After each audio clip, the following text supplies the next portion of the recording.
for Haiti to consolidate its development and governance. It is therefore absolutely essential that resources as well as operational scope available to the UN team as well as other humanitarian and development actors on the ground in Haiti be appropriately reinforced. The situation in Haiti demands, as a matter of humanitarian consideration, moral responsibility, and fundamental justice, that actions be scaled up significantly to meet the demands of emergency relief, humanitarian aid, support for livelihoods, and major interventions in public health and environmental protection.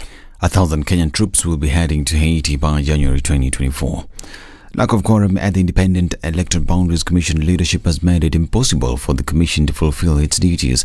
Appearing before the National Dialogue Committee, the National Council of Churches Vice Chairperson John Kinda said the vacancies need to be filled in order to address the crisis. Restructuring and reconstituting of the Independent Electoral and Boundaries Commission. Honorable Chairs, the current state in which Kenya does not have a properly constituted election management body is risky. This must be remedied with utmost urgency. Towards this end, the National Council of Churches recommends that the agreement be reached soonest for the reconstruction of the IEBC commissioners selection panel so that the process is completed soonest. EACC on its part raised concern over the appointment of persons with questionable integrity in public office. Persons with integrity issues in this country have been cleared to run for elections or appointed to state and public offices, contrary to the provision of Chapter 6 of the Constitution, and this has become one of the main factors that breeds corruption and impunity and poor governance. EACC proposes an enhancement of procedures and mechanism for vetting of persons for election and appointment to both state and public offices, and we believe this will entail amendment of the Leadership and Integrity Act. I think we are one of the very few countries in the world where you have people holding senior position and some of them have even murder charges. That's something that needs to be addressed. Kenya Kwanza supported the proposal to create an office of the leader of opposition, saying that the position will be used to hold the government accountable. Due to the perceived winner-takes-it-all scenario, creation of this position would be a means to alleviate the perennial problems, strengthening oversight and deepening democracy. County health officials have collected samples from irregular girls that will assist in detecting the disease that has led to the admission of over 50 students across Kakamega County hospitals. Speaking at a meeting with parents, County Education Director Jared Obiero said that they'd issue a full medical report on the results by today. Unajua hatujajua kama ni ugonjwa wa kuambukiza paka saa hii. Tukishajua tutafika huko. Unajua hatuelewani. Tunasema iko ugonjwa mara mbili, ya kuambukiza na ile ya kutokuambukiza. Saa hii bado hajatofautisha ni gani. Ndio tumeomba mtupatie nafasi tutofautishe. Na akigundua kama ni ya kuambukiza kama TB, huwa nakuuliza ulete wale ambao walikuwa nyumbani na wewe wafanya nini? Wapimwe.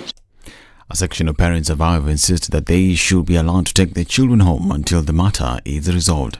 Tulipofika hapa tumekaa tunaona basi inatisha watoto, lakini so far tujaambiwa ni nini, hawajui ni magonjwa yapi na watoto wako na wasiwasi. So sisi tunaomba kama wazazi, wale watoto ambao bado wako shuleni hawako affected, twende nao nyumbani kwa sababu watoto wako na wasiwasi na hatuwezi kuwaacha nyuma. Afadhali tuende nao tujue what's going on.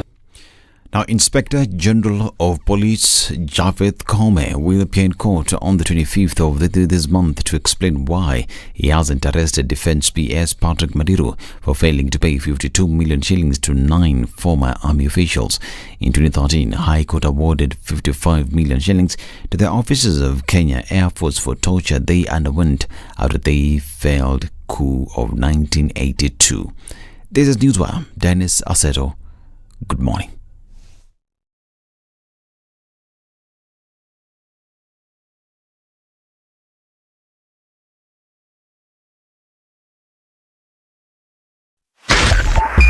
.5 Spice FM, Kisumu.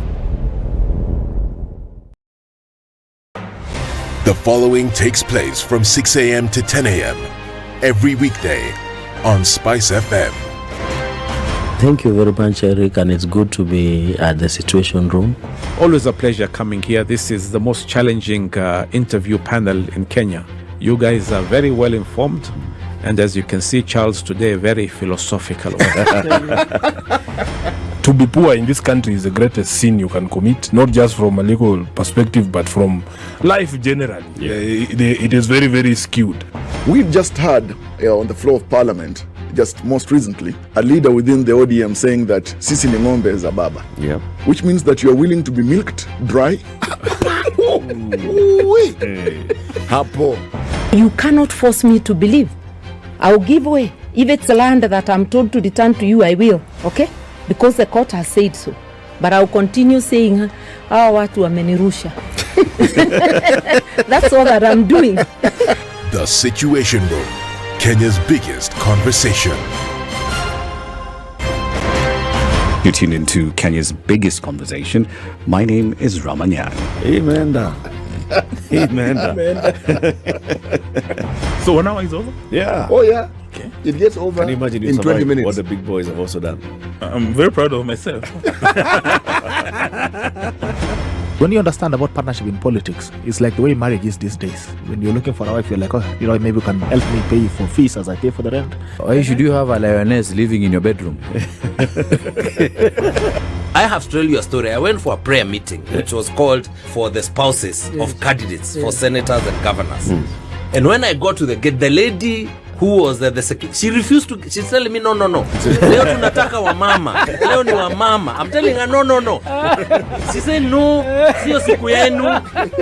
And I thought, there's a problem here, because if it was a man, but this was a lady. It will be called First Ladies until you change the name. The Situation Room, Kenya's biggest conversation.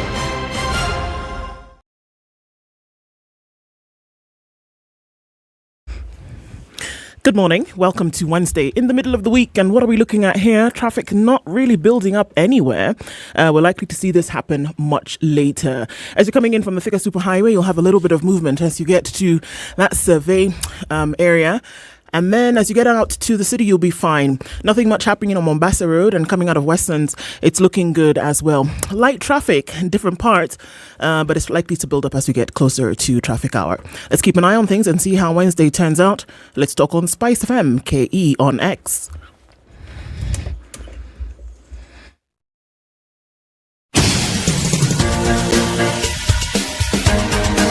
This is The Situation Room, the home of hard-hitting political commentary and penetrating insights about the state of the nation. This is a talk radio experience like no other. The Situation Room, a place for hard truths, debates, and elevated conversations. The Situation Room, witty, political, engaging, deep, controversial. In the room, we have C.T. Muga, researcher, academic, seasoned political observer, a fountain of wisdom in these politically uncertain times. Ndu Okoh, Nigerian by birth, Kenyan by choice, communications expert, Pan-Africanist, a truth seeker and believer in people power, and Eric Latiff, agent provocateur, the man in the chair, seasoned journalist, news hound, a man who believes in punching up, not down. This is The Situation Room. Just like that, it's Wednesday. It's the middle of the week. It's already the 4th of October. Tunaenda, haraka, everything just going very fast. And here we are, middle of the week. Voila, tuko hapa. CT, good morning. Good morning, dear. How are thee? I am fine. Very good. Yes, and yourself? I am comforted. That is good to hear. Did I ever tell you, CT, that I used to suck my thumb? I used to suck my thumb and these two fingers. Not at the same time. But mostly I would suck these two fingers. And it was the most comforting thing on earth. Provided you with serenity. I'm telling you, it would take me to a place that, I don't know why that came to my head. I think I was looking at my fingers. I said, what? And then every now and then there is the involuntary desire to just chuck my thumb in my mouth. I did that for comfort. And I did that until I was 11.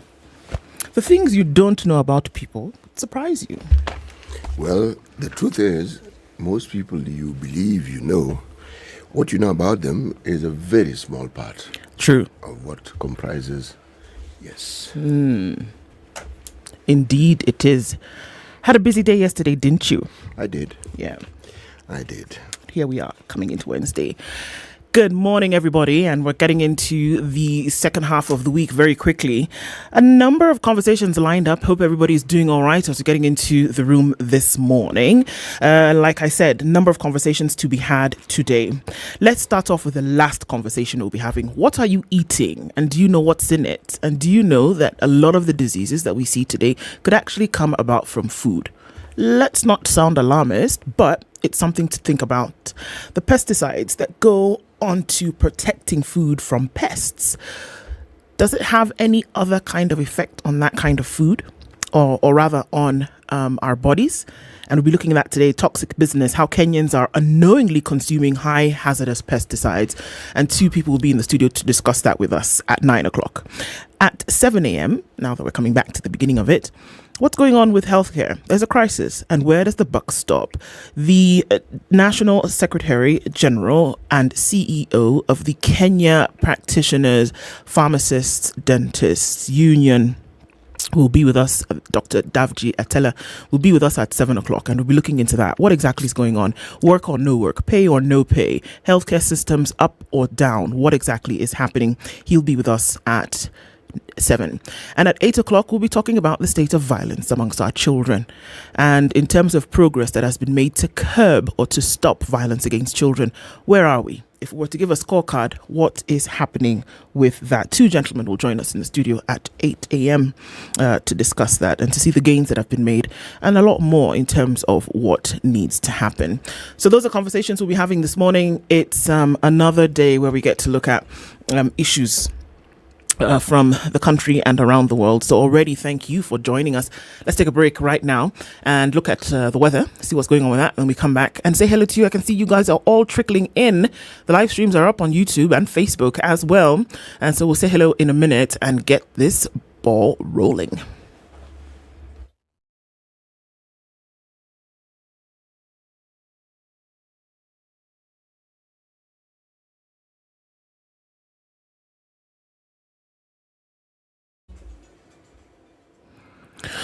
Partly cloudy conditions in Nairobi this morning. They'll go to highs of 21 and lows of 14. It's cloudy at 14 in Nakuru with highs of 24. We'll see lows of 13.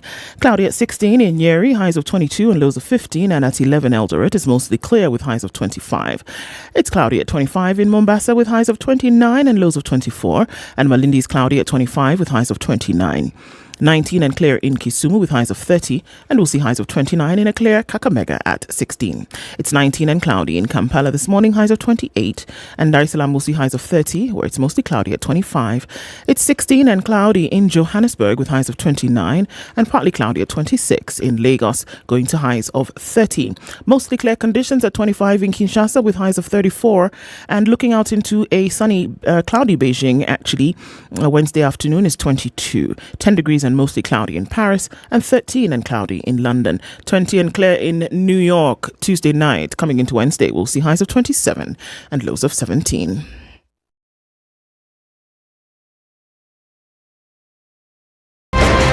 Congratulations. You've seen the hand of the Lord. Thank you very much. I've earned another title today, this morning at Spice FM. Mama Justice, I don't mind it. Joel in Kericho. Salama sana Heri, habari ya asubuhi. Salama bwana, mambo namna gani? Salama kabisa bro. Mambo ya Inamoi kuliendaje? Mambo ya Inamoi, vile nilikwambia ndugu yangu, alienda asubuhi na ile gari ya kwanza. I must have missed it. So did I. Even if somebody was to render you irrelevant, there is still work you can do. Okay, sawa. I deserve to keep you accountable. You deserve to give me a report. You don't work for me. No, I don't work for you. You work for me. Do you like that Freudian slip? Lovely, isn't it? Thank you very much. The Situation Room, Kenya's biggest conversation. Okay, so. Mature, intelligent talk every morning. Spice up yourself.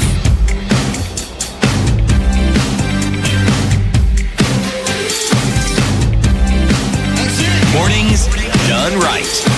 94.4 Spice. Now we can talk. It's 6:15. Ednah, good morning. How are you? Salimia everybody kwa hewa huko ndani. Tunawasalimia. Even Yego, doesn't matter that you want to pretend like you don't know us. We are greeting you this morning. Yeah.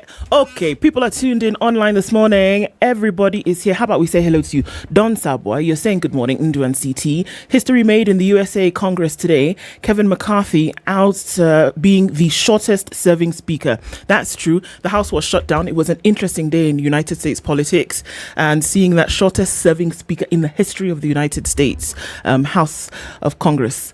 Okay, when is the Spice FM party and the venue? Ndu? Okay, let me just take the opportunity to tell you now. Spice FM turned 4 and there's a party. It's happening at the Gong Hills Hotel on the 7th of October from 7 p.m. till very late. You can decide how very late that will be. Super Spice hosts, that's what they're calling them, will be in attendance, and you can have a chance to come and mingle and do all these wonderful things as we celebrate 4 years. We want to thank you for always being there with us morning, noon and night over the last 4 years. Let's make it another 40, shall we? Let's do it and celebrate in style this weekend, 7th of October at the Ngong Hills Hotel, and let's make some fun of it. Sawa? Got it. James Sekento says good morning, tuned in from Kerarapon, and you said El Nino is real. Even in Kerarapon, you will let us know. Good morning, good people. Locked in from Adelaide. And okay, there's an Adelaide in South Africa. I thought Adelaide was in Australia. But okay, either way. Rose Grace is tuned in from Manura in Mohoroni. Good morning to NCT. Good morning, Rose. Anthony Onyango tuned in this morning. Good morning to you. Good morning from Singapore. Monis Janeth is there. Good morning, Agri. Hope you're well. Okay. Jimmy Wekesa says good morning. Good morning, Spice team. Happy Wednesday to you too, Robert. And Griffin Anasi says he's tuned in this morning. Salimia Ednah and the news anchorman. Ednah, his name is... Gosh, Dennis Aseto. The name had disappeared for me from a while. Bonjour, City Ndu. Bonjour, Isaac. Comment ça va? Hope all is well. Morning, Ndu and CT. Pito Cheng from Nyamira. Thanks for airing Captain of Schools issue. Yes, we continue with that. It's necessary to continue to have an education conversation until things actually change. George Mutoro says good morning, veterans. And Nicholas Gakao says good morning, tuned in as well. Mambo Anabo. What's the... Where is the agent provocateur? He is away. He will be back. You're tuned in from Lusaka. He'll be back in a couple of days, though, not to worry. Bonnie Lake, USA is where Joe Mungai is this morning.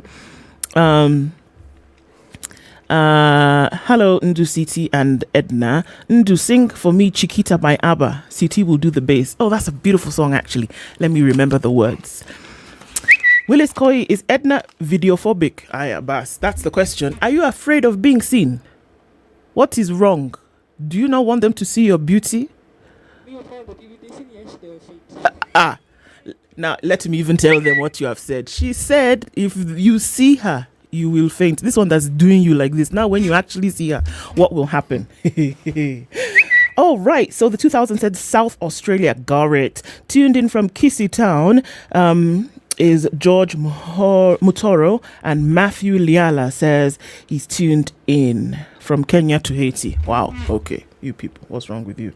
Okay, guys, it's really nice to have you in the room this morning. I'm looking for the words of that song. I'll see if I can find it and sing it for you. If I don't sing it today, tomorrow, I promise, at the crack of dawn, I'll sing Chiquita for you. Sawa. All right, guys. There's a proverb from Uganda lurking in the shadows somewhere. CT. Tinder. Okay. So do like that. All right. Is it really lurking in the shadows? I don't know. It's right hitting us front and center. A bad man does not lack qualities which are pleasing to him. A bad man does not lack qualities which are pleasing to him. Oh, to him. Yes, in his own eyes.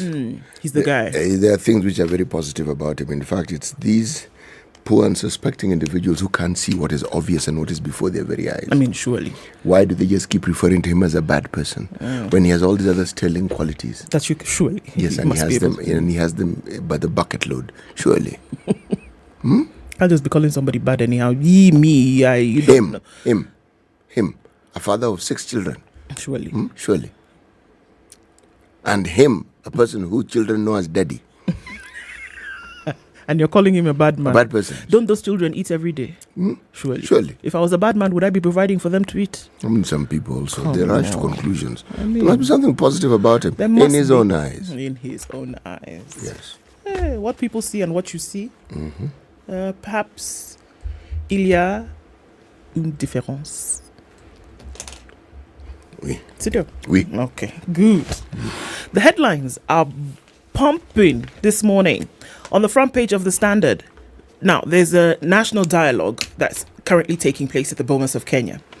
But through that national dialogue, it has been decided that it is Ruto and Raila who are actually speaking through these individuals who are seated. Okay, whether it be Kimani Ichung'wah, whether it be Kalonzo Musyoka, Cecil Mbarire, Opiyo Wandayi, Hassan Omar, whoever. So it is Raila and Ruto that are speaking through these people. And the headline has now said that Raila and Ruto clash of ideas at dialogue meeting. Azimio and Kenya Kwanza yesterday differed on Kenya's future and how to resolve electoral injustices when they submitted their views to the National Dialogue Committee. Government side wants nothing to do with an audit of last year's election, whereas the opposition still insists it won and a review is needed. That is how things got hot yesterday. Moto Kamapasi. That's what happened yesterday. Another interesting headline on the front page of the Standard. Turning point for the Catholic Church. A crucial meeting in the Vatican is supposed to give directions on a myriad of issues facing the church. And the Pope has already come out and said it is possible that they could consider officiating over same-sex marriages. Okay? So he said that and everything went... Everybody started shouting, what? Oh, well, he said it. What are you going to do? So the meeting continues, but that's one of the things that heralded the first day of the meetings at the Vatican. There's a question here. Peace mission or West setup? Case of Haiti. The UN has given a nod to the mission to be led by Kenyans, but critics wonder how it will be done when many have failed. However, the president said no retreat, no what? No surrender. So we've already said it. We are going to do it. So you people can be talking as you like. On the front page of The Nation, Ruto reverses Uhuru's 6 billion shilling telecom buyout. Now, this was a big one. Helios, of course, we know, negotiated that and the money was paid and everything was okay. The president has said that this decision is going to be overturned, or already has been overturned. And the decision was that the Uhuru Kenyatta administration purchased a 60% stake in Telkom Kenya just days to the 2022 general election and has now directed that the UK private investment fund Helios and its Kenyan affiliate Jamhuri Holdings refund the money paid for the acquisition. We'll look at the details of that later. All right. People wanted to impeach the governor of Nyamira County, right? Amos Nyaribo. But he survived the impeachment motion after they failed to garner support of at least 2/3 of the members of the county assembly. So these guys just, abstained or just didn't show up. So he said, people didn't come. Okay, let's get back to work. There's panic as 95 Eregi girl students are taken ill with a mysterious disease that breaks out at schools. We saw videos of that. It's a very strange thing where it looks as though they're having epileptic seizures, but they're in a vertical position. As they stand, there seems to be weakness in their limbs, and then at some point some of them then actually pass out. So there's a mystery surrounding that. We'll look at the details of that as well. And finally, the EACC says, governors, this El Nino money, we are watching you. You want to misbehave, just know that Big Brother, in the name of the EACC, has their eye on you. It's a tasty morning for headlines. We'll look into the meat of those stories. CT, what you have? Well, in the Star, top right-hand corner, in teal green, we have a picture of the Secretary General of UDA, one Mheshimiwa Malala. 586,000 posts up for grabs as Ruto party gears up for grassroots. Not very lovely. Grassroots. Well done. Polls. Thank you. Okay. The story is on page 7. Now, this one is interesting. Okay. secret agents to spy on state officials' accounts. Okay? Tough new rules meant to curb money laundering and terrorism financing. Let me just give you a hint of what this is. There is now a demand that insurance companies and institutions that deal with money must employ a money laundering expert to determine Sorry. No. A money laundering expert, not the guy who knows how to do it very well, but the guy who would stop it, essentially. Well, usually is knowledgeable about it. We're not going to go into the details of knowledgeable here means what exactly. Because I'm not certain that there is a school that one goes to if one wants to learn about money laundering. So what do you want to study this semester? Well, I want to take 3 units of money laundering. I want to learn how to do this thing properly. Properly, yes. Then after I've known how to do it properly, then I'll be in a position to know exactly how it is. I can mitigate against it, that sort of thing. Okay. Right. Then, Ruto Raila team clash over audit of 22 elections. This story has been out in the open, and many have mentioned a clash between, as they say, between Mheshimiwa Hassan Omar and Mheshimiwa Kalonzo Musyoka, trading barbs, one saying this, the other one saying that, and then exchanging, one saying this and the other one saying that sort of thing, okay?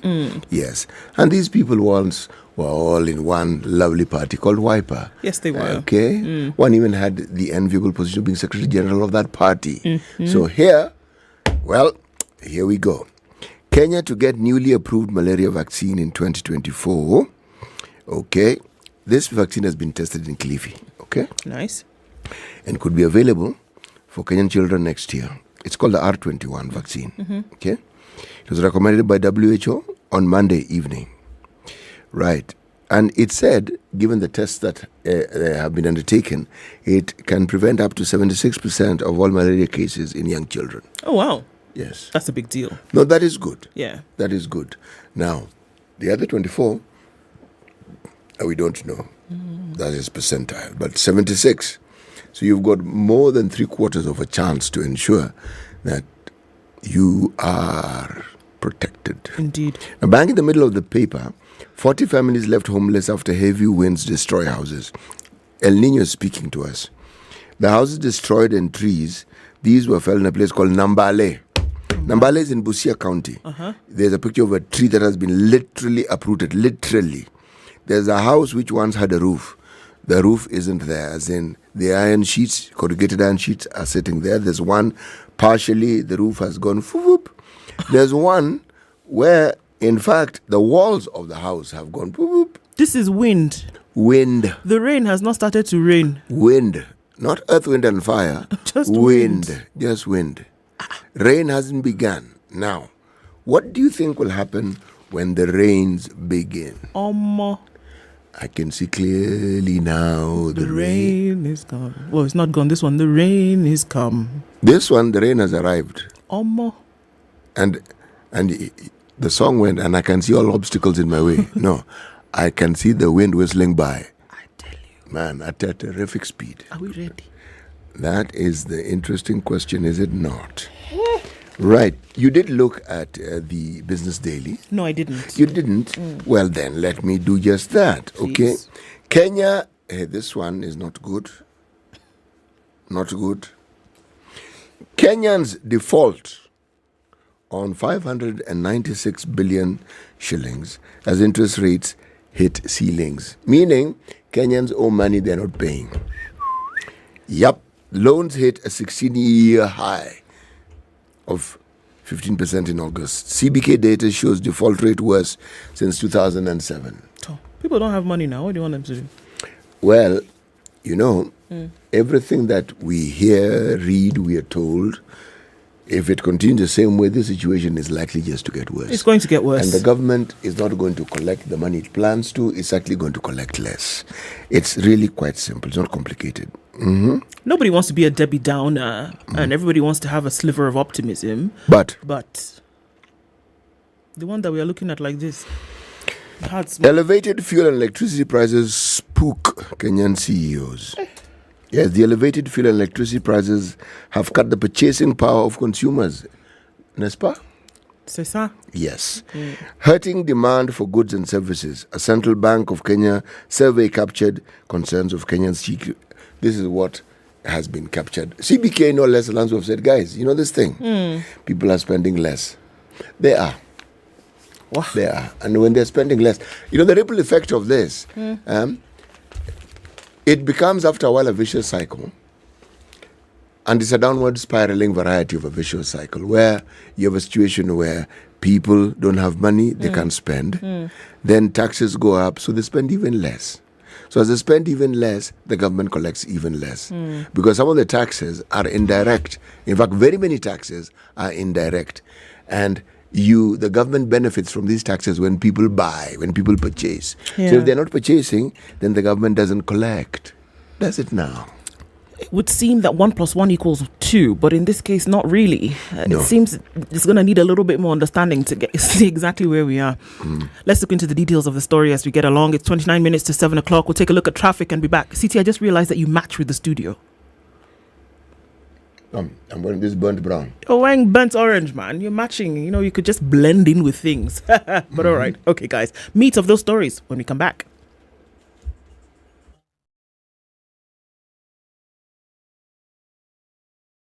This is the Situation Room, the only way to start your day. If you go out of this country and come back the same person, then you have a problem. Buy land, 1 million. Put it there for 5 years. What's the purpose? It'll have increased in value. No, that's the thing. That's darkness. You know, that's an eclipse. You don't do that. I hope you don't believe that a hustler is a poor person or that all hustlers are poor. I've seen that conversation. Tell us, who is a hustler? Who's a hustler? Hustler is a person who is making a living through hard work. Corruption in Kenya is a political accusation. The people who are actually corrupt are not pointed fingers at. Kenya is not free. Kenya imeshikwa na mateka. It's under siege. Have you seen that lodge on Nyeri Road? Very high fence. You can't even Windows sleep inside. up near the ceiling. Yes. And if you walk there at midnight, you see bats the size of cows. And when it rains, it doesn't rain on that building. Yes. When you're at All Saints and it's raining, it doesn't rain on that building. The things people will believe. The Situation Room, Kenya's biggest conversation.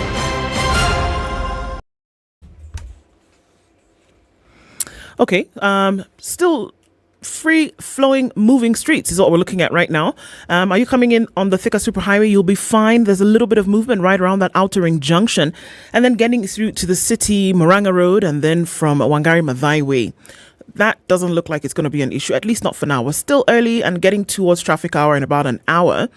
So for now, if you're out, you'll get where you're going really quickly. If you're thinking about leaving, now would be the time to do so. Coming out of Westerns, you're all right. James Gishuru not posing any kind of challenge right about now. Gong Road is also looking pretty good, as is Langata Road. Coming in from Magadi Road, just past Multimedia, and not having an issue there. Folks are being able to get out to the junction real quick. Eastern Bypass, let's look at that Rai Junction. Some movement there at that intersection. And then as you come in on the Eastern Bypass, past the AP's Training College, you should be fine. In and outbound traffic is moving and moving swiftly. And also then getting in past towards the Nyeri Stadium roundabout on Mombasa Road and then out towards Uhuru Highway. You're fine for now. So yeah, really not much right now. Let's keep an eye on things. See what happens closer to traffic hour. Talk in the meantime on Spice FM KE on X.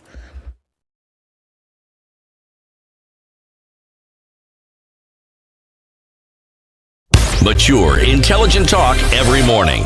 Spice up yourself.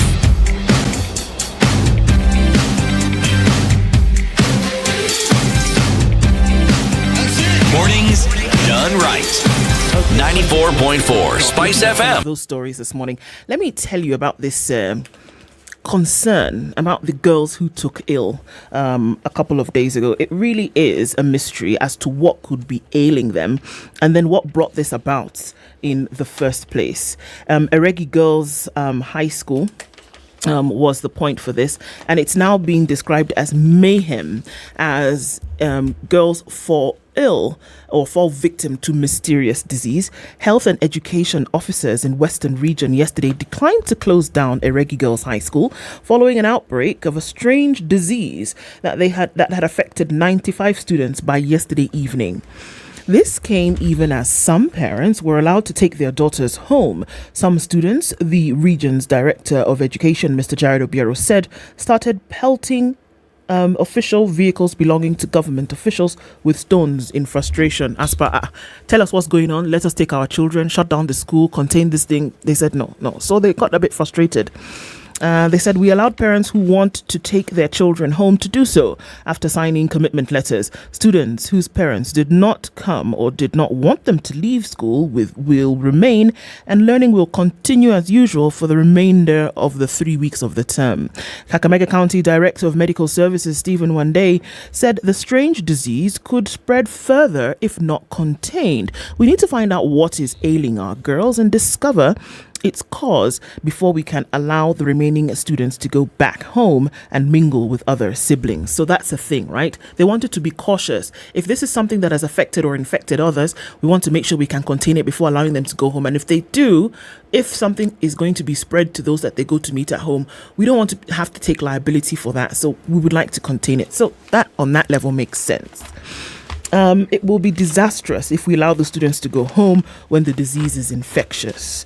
By last evening, the number of students who had been affected by the mysterious disease that has paralyzed their limbs rose to 95 after some 33 new cases were registered. At least 62 students were admitted to various hospitals on Monday evening after they developed the illness. Most of the affected students are in Form 1, 2 and 3, with Mr. Obiero announcing that there were cases in Form 1. Rather, 48 cases in Form 1, 39 in Form 2, and 15 in Form 3, with 3 in Form 4 out of the total population of 1,684 learners. Of those hospitalized, 29 were at hospital in Igudu, 30 at the Kakamega County General Hospital, 31 at Mukumu Mission Hospital, and 14 at Shibwe Sub-County Hospital. So they're still trying to figure out what this is. But we saw the videos yesterday, and it's really scary. One would hope that there's testing going on, and they can then now, hone in on exactly what the issue is. But again, another situation where a school then comes under the magnifying glass, literally, for what could possibly be happening and where they got this particular thing from and exactly what it is, if it's infectious or not. I hope there will be reports coming out in a couple of days to find out what that possibly could be. Yeah. Really? Okay. Let me give you the story that I was looking at in the Star. Okay? Remember the secret agents who were supposed to spy on top state officials to account for dirty cash? I guess they're not so secret anymore. Whether this is just window dressing or whether this is something that is supposed to actually produce results, only time will tell. However, this is what the Star has summarized as what the Eastern and Southern African Anti-Laundering Report said about Kenya. Okay? They present a summary. Kenya has not prioritized money laundering investigations and prosecutions. That's 1. 2, Kenya has not investigated or prosecuted anyone for terrorism financing. 3, Kenyan NGO sector unsupervised for money laundering. 4, NGO sector has not been adequately assessed for terrorism financing risks. 5, number of detected cases on non-declaration of cross-border cash movement low. 6, bank system to monitor politically exposed persons less effective.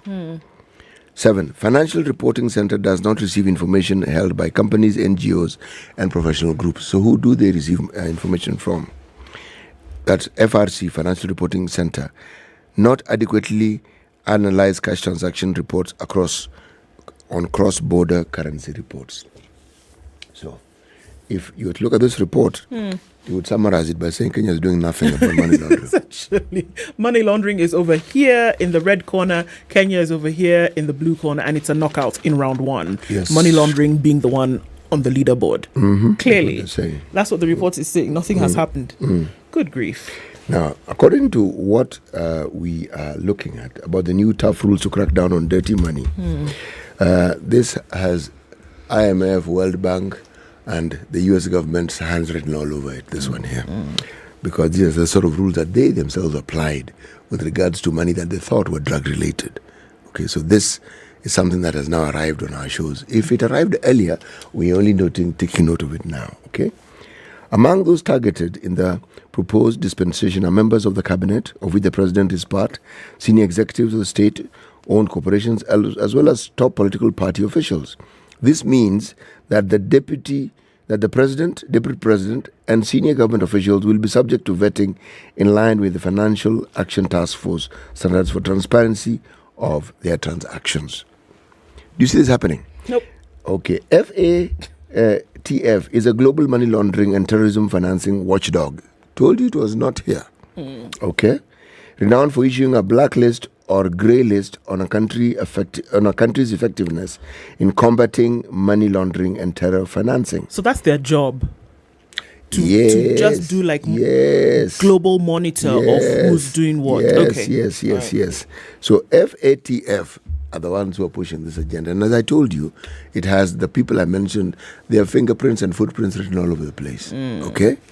Now, huge cash dealings by senior military officials and other members of the disciplined forces will also be monitored by the FC according to the proposed proceeds of crime and anti-laundering regulation. Yes, anti-laundering regulations of 2023.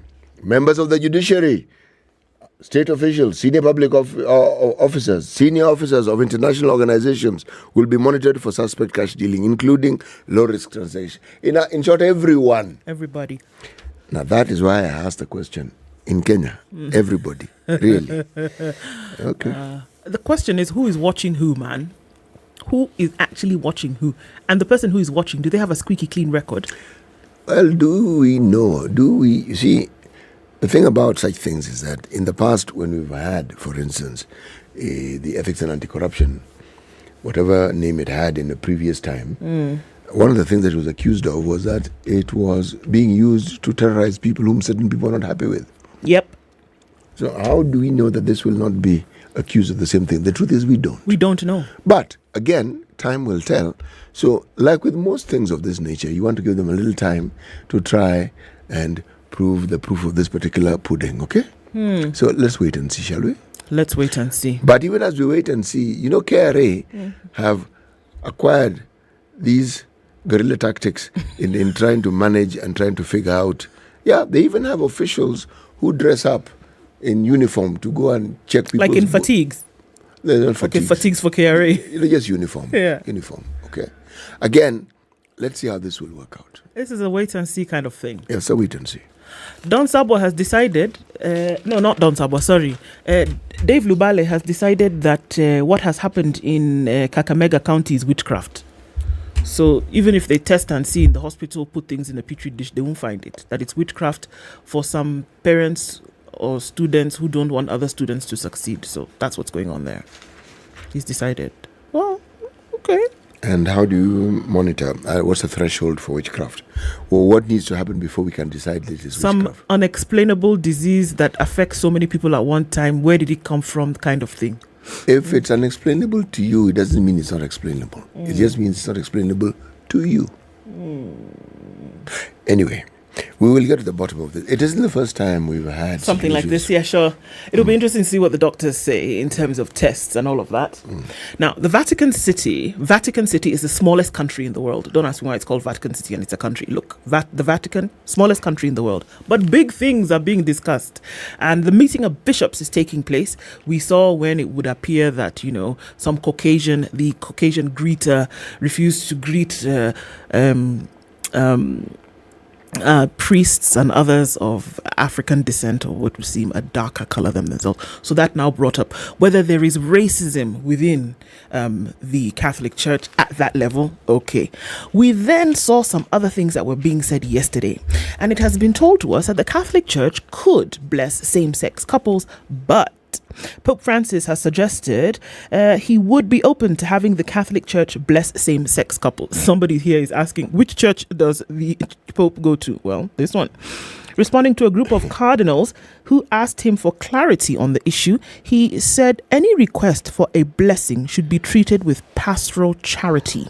We cannot be judges who only deny, reject, and exclude. He added, however, that the church still considered same-sex relationships objectively sinful and would not recognize same-sex marriage. Okay. Does that confuse you? No. We don't recognize it. It's sinful, but we could bless the union as a church. It's not confusing at all. Okay. Yes. Let me continue, then you can tell me. But they've just said it. They are not going to recognize it. It is sinful, but they will bless it. It's not confusing. Okay. He added, however, that the church still continued to say, okay, so the request was one of a number sent to the Pope ahead of a week-long global gathering to discuss the future of the church, set to get underway at the Vatican from today.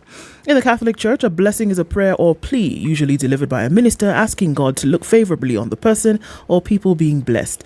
Bishops in a number of countries, including Belgium and Germany, have begun to allow priests to bless same-sex couples. But the position of the church authorities remained unclear. Though this seems a significant change in tone, it has to be remembered that it was recently the spring of 2021, the same Pope approved a decree from the Vatican's doctrinal office forbidding priests from blessing same-sex unions. So it would seem as if 2 short years later, the conversation has now taken a bit of a shift. Then it was stressed that such partnerships are sinful and as such could not be blessed. Earlier this year, when Pope Francis talked of homosexuality not being a crime, he still talked of it being a sin. In referring to blessings now, Pope Francis has not expressly talked of what would be blessed, the unions or the individual or group wanting to be blessed. He talked more generally of those asking for blessing as expressing a request for help from God to be able to live better, something he said should not be denied to them. So, he made it clear that is what, he will make it clear this week what exactly he meant. Because the moment he said that, in the run-up to the meeting when he was now talking to the cardinals and such, the question came up and he said it. And then everybody said, "Wah!" So he said, this week we will talk about it and I'll explain to you exactly what I meant. The future of the church is being discussed by cardinals from around the world, and it'll be interesting to see what happens from that. Kenya misses IMF timelines on clearance of pending bills. Oh no. At the end of the year, financial year 2022-2023, the government owed suppliers around 728 billion Kenyan shillings. Kenya has missed key deadlines set by the IMF Fund, International Monetary Fund, the IMF Fund. Even me sometimes, I really try. Aimed at strengthening austerity measures. By analysis by the Star shows that Kenya missed the September 30th deadline to present strategy on how it is going to tackle close to, well, the pending bills are 728 billion. Which have seen some businesses close shop. You see, it's strange. You want to collect more money, you keep budgeting to pay people. The money is spent, people are not paid. Businesses shut down. Now, when businesses are shutting down, the economy is shutting down. Yes, it is. So if the economy is shutting down, it means there'll be the money in circulation will continue to reduce. How do you expect to raise more money, really? I keep saying it's counterintuitive, man. How? It doesn't work. Huh? It doesn't work. You know, you talk about people's businesses shutting down because of non-payment, especially from this pending bill issue. CT, people have lost their stability in terms of mental health. Yes, they People have gone into depression. People have taken their own lives because they took loans to do these contracts for government. Then they don't get paid. Months, years later, they don't know how they're going to pay. People's assets have been auctioned. They have nothing to live for. And here we are pontificating. And because for me, it doesn't make sense. You budgeted this thing in the beginning. You said, we are going to build a wall in the county. We need somebody to come and build this wall. This is the money for it. This is the budget line. It goes through a process, this bidding and this tendering. It goes through a process. People bid, they do, etc. Then it is awarded. So when they complete the job, what I don't understand is why do you need to then again go through the process of elimination and authentication to then verify whether this is actually a genuine bill and let us pay it? What are we talking about? Look, the thing that I can see and I can understand is that when it comes to solving this problem of pending bills, it appears this government is not a government that's going to solve that problem. So more people will just continue suffering for the next, I don't know how long. No. It seems improbable, but if this is the trend of things, this country will shut down economically. My head is hurting. Because you can't have a situation that gets from bad to worse, to worse, from bad to worse, to worse. And somehow we are being told it is okay. Somehow we're being told that cabinet secretaries are just being told to cut their budget by 10%. You know, we aren't in a situation where a 10% budget is going to do anything. Not really. The situation in this country is really terrible. How can a government budget to pay people what is owed to them because they've done business? Remember, they are owed because they did their business. They finished the job. Yes. Yeah. How do you explain a situation where it is budgeted for, money is given, and the debt just grows? I don't understand. How does this make sense? Why don't we want to attack this issue head on? Why don't we want to? The bulk of the money, 443.6 billion, is actually owed by ministries, state departments, and other government entities. So, where did the money go? Because it doesn't go to those who it is owed, to whom it is owed. So where does it go? And that's the question that we don't want to seem to answer, not seem not to answer. Seem not to want to answer. Where does the money go? It was budgeted for. By the time you have somebody coming in and filling and tendering and awarding and etc., the money is there. Where does it go if not for paying this? And I think that's the question that needs to be asked. You don't need an authentication process. Actually, yes, you do. You need an authentication process of where the money went. By the time we got to March this year, the arrears that were supposed to be paid by the government to the people it owes had risen by 537 billion. Now, this isn't the theater of the absurd. This is the theater of the ridiculous. You know, it doesn't take very much understanding to actually see that we are grinding to a halt as we watch.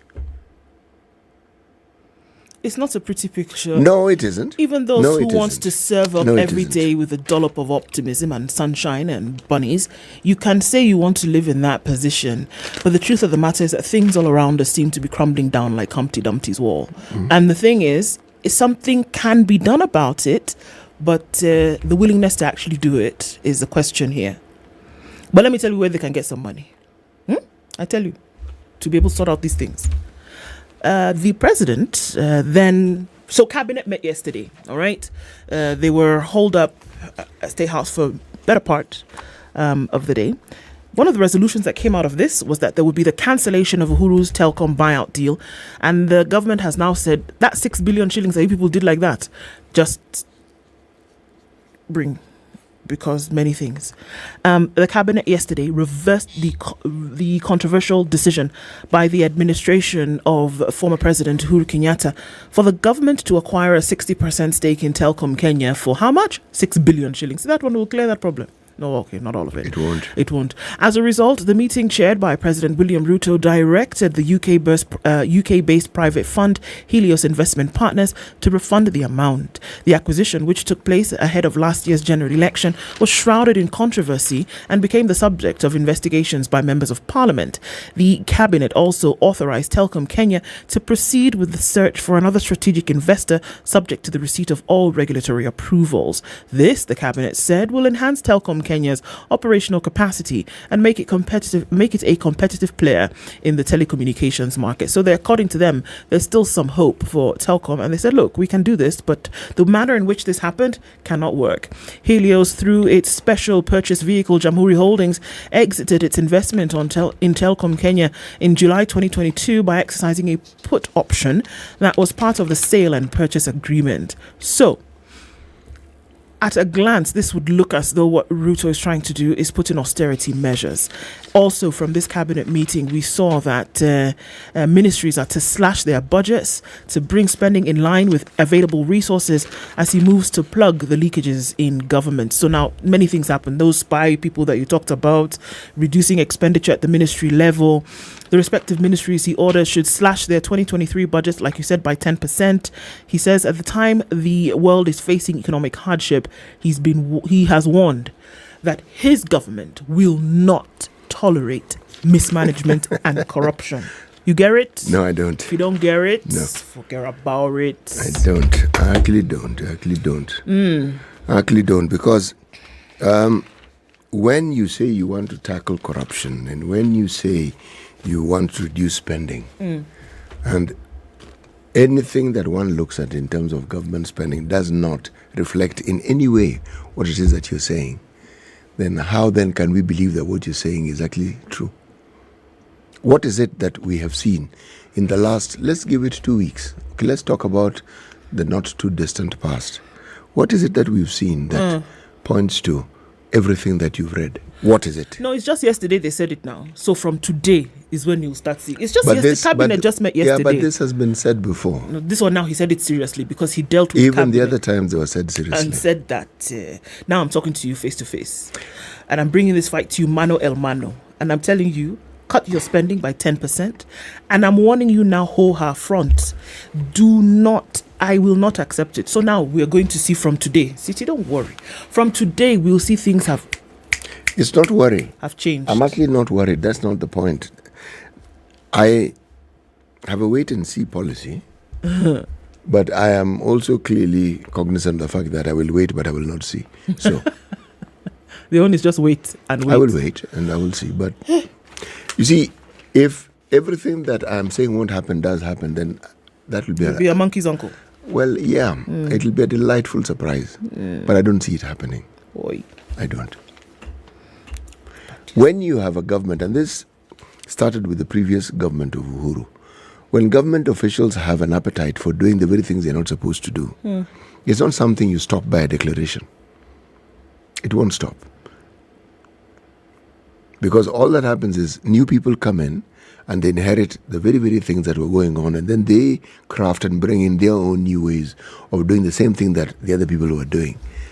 Because the other people were also talking and saying, we do not want to change, or we are going to change, or we are going to stop, and nothing stopped. And this government comes in, and especially now when you see, how do you talk about reducing costs when everything that we have seen with this government is that they're outstripping the former government when it comes to borrowing?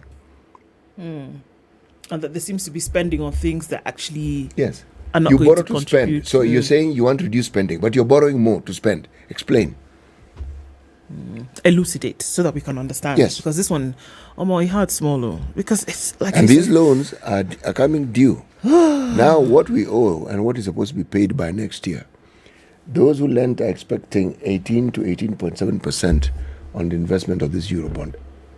2024 is going to be an extremely interesting year. Let me tell you, CT, 300 billion shillings is what must be paid for that Eurobond. That's aside. That's the one you took. Like you said, those who are expecting a return on investment or return on the borrowing interest are expecting that 18%. It was a 10-year bond, yes. So it is more than that 300 billion that we're talking about. Mind you, that's at current market rates. And so this is the thing. How do you expect to operationalize the development of this country when the majority of what you take in revenue is going towards debt repayment? Yes. On that line alone. How? On that line alone, it is not possible. But also remember that when you talk about this Eurobond and the cost of it, and we've borrowed some more, you're saying that this situation that we now find ourselves in, this untenable one, you are setting the country up for it to be replicated. Because the more you borrow, the more you'll have to pay back. That is very true. So where are we going? What exactly is going on? We'll likely see more and more stories of this nature in the future. What will happen? Cry, my beloved country. I think there's a poem, Cry, My Beloved Country, something like that. There's a book by Alan Patton. Yeah. Yes. Okay. Let's look at the medical situation in the country when it comes to medical workers and what exactly they're asking for and the state of health. Once again, another conversation that we cannot really run away from when we're talking about things that are going on in the country. Dr. Davji Atela will be with us at 7 o'clock. Let's listen to the news and come back and get into that conversation thereafter. Good morning. It's 7 o'clock.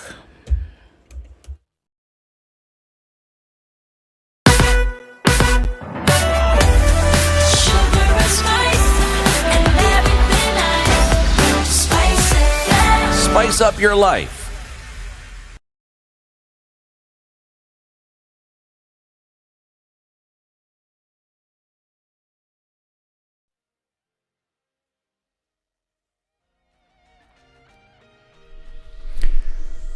Good morning, this is Newswire. I'm Dennis Aseto. President William Ruto has directed ministries to cut their 2023-2024 budgets by 10% to align expenditures with available resources amidst the global economic stress. While chairing a cabinet meeting at State House, Nairobi, President Ruto emphasized the need for the government to exercise prudence in resource utilization, firmly stating that wastage and corruption will not be tolerated. The head of state also issued a warning to government officials seeking to bypass the use of a unified payment system, underscoring the necessity for better oversight. To mitigate price fluctuations, it was decided that the government will set aside 4 billion shillings to purchase maize from farmers. Furthermore, the cabinet noted the importance of supporting farmers in drying and storing the produce to mitigate post-harvest losses. Furthermore, the cabinet endorsed the construction of a new 60,000 capacity stadium in preparation for the Africa Cup of Nations in 2027. Renovations for the Moi International Sports Centre Kasarani, Nyayo Stadium and Kipchoge Keino Stadium in Eldoret are also in the pipeline for readiness ahead of the continental tour. And a section of MCAs who were opposed to the impeachment motion against Governor Nyeri are now accusing Deputy Governor James Gesami for being behind the exercise. Speaking immediately after the exercise, they said the county misused its oversight role. Nyambega Gisesa and Lamek Nyakyanga are MCAs in the county assembly. This was the most blatant abuse of power by any county assembly, whereby you have your opponents ganging up, including your deputy governor, to remove you from power so that they can be. Congratulations to our governor Amos Nyaribo kwa sababu ameshinda washindani wake wenye wamekuwa wakimpiga vita wakati alishinda kula, lakini siku ya leo tunataka hao wenye wanashiriki katika hili kitendo cha kutaka kutoa gavana mamlakani waache gavana afanyie wananchi wa Nyamira kazi. The issue of creation of a new county in Mount Elgon continues to raise divergent feelings among leaders in Trans Nzoia County. Kiminini MP Kakai Bisau says pushing for the creation of a new county is a democratic right, but that the lobbying should be done in such a manner that there is no intimidation or incitement to violence. Demokrasia ni kitu ya muhimu. Every Kenyan ako na right yake ya kuuliza chochote. So tusipige wale wengine, mtu akisema kwa mfano tunataka county yetu, kwa nini matusi? Tuache kila mtu apeane maoni yake. Wale wanaamua afanye nini? Waamue. Ndio maana sijasemezea sijui tusikate county, sijui huyo asipate. Kila mtu aombe kile anataka. Those who are saying they want counties, let them come out and voice their concern. Let them give their justification why they need this county. So wale wanataka county wazidi kuuliza. Wale pia wataki wengine wapate county pia waseme, lakini bila matusi. Na wale pia wanapeana pia they have to be fair. They have to listen to both parties. Trans Nzoia County boss George Natembeya has maintained his position that he will not allow any part of the county to be annexed to create Mount Elgon County. Bila watu wanachocha wengine waje tupate county, wewe mwenye unaenda kuchochana huko na kusema tupewe tukue gavana, utakuwa gavana. Wataka kuunda county yako. Sasa kule ndio unaenda kule kama wewe unakuwa majority utaenda kunyanyasa hiyo wengine. Ama lengo lako ni kufanya nini bwana? Hii mimi Yesu sikubali. Let me tell you bwana, as long as I'm governor mimi nitalinda hili paka bwana. Hii bwana hakuna hiyo. Hiyo hapana hiyo. Mimi sikatai mtu kupata county, but Trans Nzoia is not available for splitting. Enda undia huko, lakini yetu hii, hiyo mjadala kwa nayo kule Bungoma, but Trans Nzoia, we don't want that nonsense here. However, Sangwere community spokesperson Dixon Rutich and elder John Tirop say they are surprised by those who oppose the proposal, saying the people are set to benefit from it.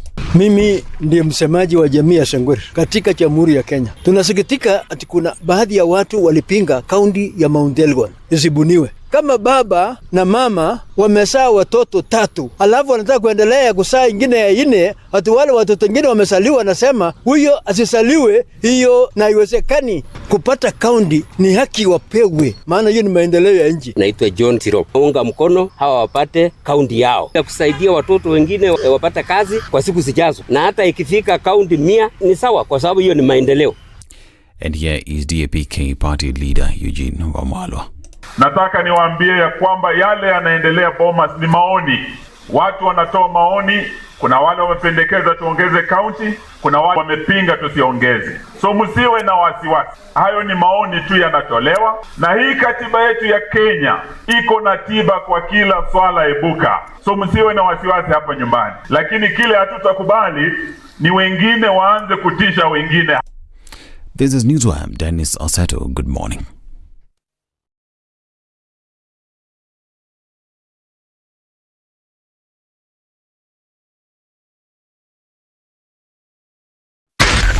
Spice FM, Nakuru.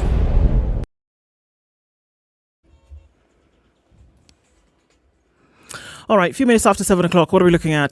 Traffic starting to build up now. I think this is now when we've seen most movement coming in on the Thika Superhighway. Coming in from that outer ring junction, it's going to go bumper to bumper as you get closer to the CBD. And also looking at traffic coming on Kiambu Road, in and outbound traffic on that Limuru Road as well, doing the rounds. And Chiromo is starting to build up. Coming out of Westlands onto Waiyaki Way, James Gishuru also building up. Coming in from Mzima Springs, Gitanga Road, which all feeds off of Gong Road and Naivasha Road. So all of this connected, folks, and we're seeing it flowing out into different parts. All right, looking at North Airport Road, traffic coming in from Cabanas going towards the Eastern Bypass, and also outbound traffic is doing the thing right about now.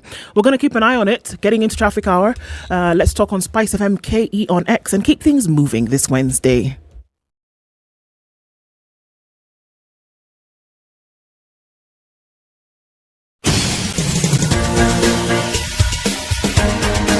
This is the Situation Room, the home of hard-hitting political commentary and penetrating insights about the state of the nation. This is a talk radio experience like no other. The Situation Room, a place for hard truths, debates, and elevated conversations. The Situation Room, witty, political, engaging, deep, controversial. In the room, we have C.T. Muga, researcher, academic, seasoned political observer, a fountain of wisdom in these politically uncertain times. Ndu Okoh, Nigerian by birth, Kenyan by choice, communications expert, Pan-Africanist, a truth seeker and believer in people power, and Eric Latiff, agent provocateur, the man in the chair, seasoned journalist, news hound, a man who believes in punching up, not down.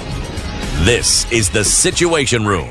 The only way to start your day. 7 o'clock, actually 7 minutes after 7 o'clock on this 4th day of October. Karibu sana, and thank you for coming into the second hour of Kenya's biggest conversation this morning.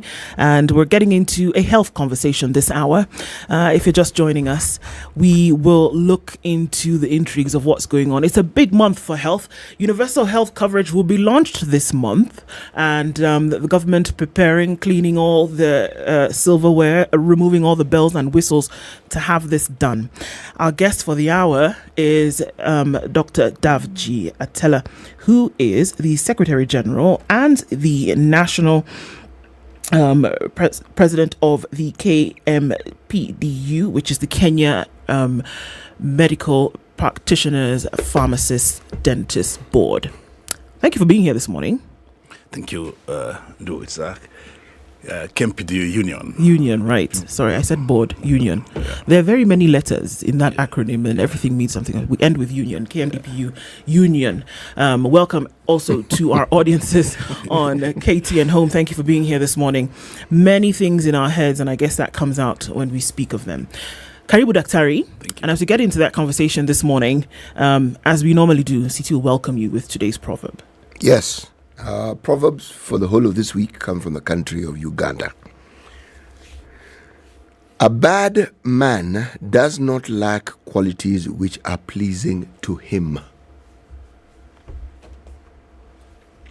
A bad man does not lack qualities which are pleasing to him. He looks at himself in the mirror. Yes. Says, I'm actually a wonderful person. So all these naysayers who think that I'm a bad person. Yes. Anyhow. I am a good person, and I know because I can see the person. And why can I see the person? Because I am the person. What do you think about that, Daktari? Yeah, essentially it means that you cannot see the faults that you're having. It's somebody else that can see them. In a great extent, you always believe that you're correct and you're right in the things you say, in the things you promise as a person. Because in yourself, by the time you are promising them, you think they've already been done. So I think that proverbs will resonate in that particular manner. Yes. Indeed. There's always a fault somewhere. Shouldn't you be the first one to see it, essentially? No, I think the good doctor's right. The one thing that we cannot do very well as human beings is see ourselves with the clarity that is necessary. We always tend to look at ourselves with a kind eye. Yes. We even apportion qualities we don't have to ourselves. Okay. Interesting.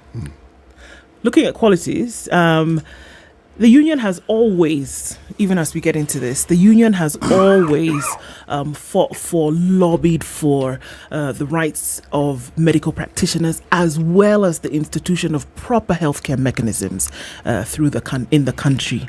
And as the Kenya Medical Practitioners Pharmacist Dentist Union, Daktari, you now sitting at the helm, give us an overview of what is currently happening with the health situation. We did see a couple of weeks ago where you talked about, look, things are not working as they ought to. We're not hiring enough medical practitioners, again, which has been an issue. We're not paying them as we should. We don't have enough to go around the country.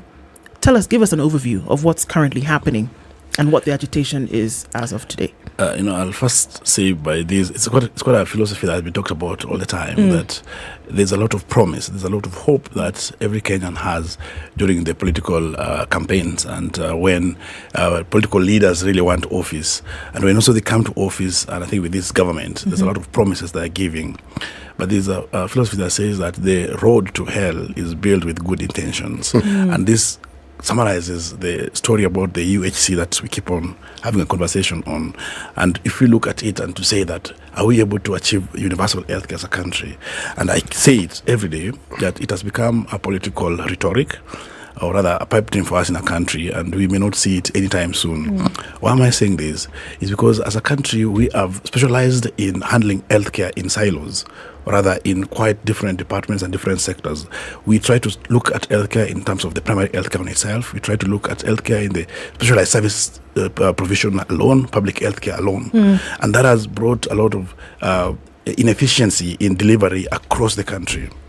And what has this resulted in? If we go down to the hospitals today, there are a lot of, I will say, deaths that are occurring that actually are very preventable.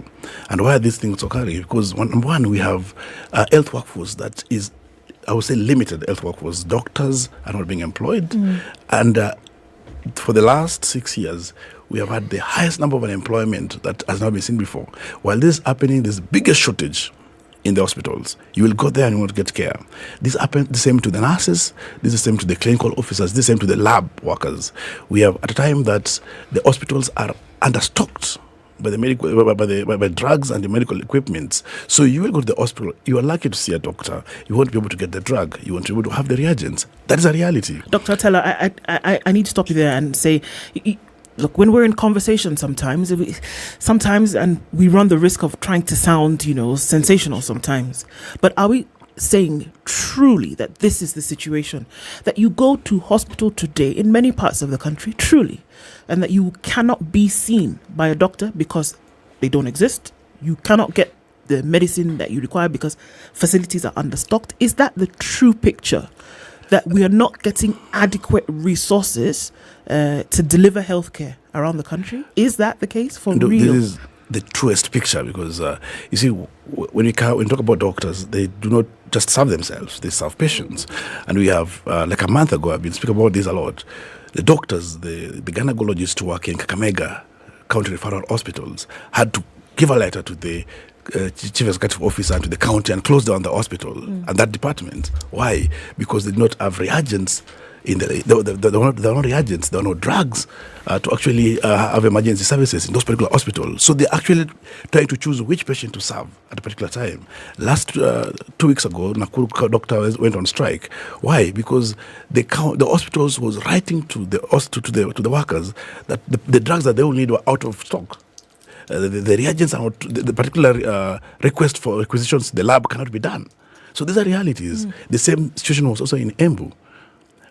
And these are practical occurrences. Even if I go further, even to look at the indicators and even the maternal mortalities, we have had cases whereby, I think it was from Central, where a mother could not get an ICU care. He had to be transferred to Nairobi. When he reached KUTRH, he didn't have the money to put the deposit. So he had to be seen in Kenyatta National Hospital. But before he was seen, he had to lose the baby. So these are realities. Sometimes they're not coming out in media and people are not seeing them. But if you visit the hospital today, you will see.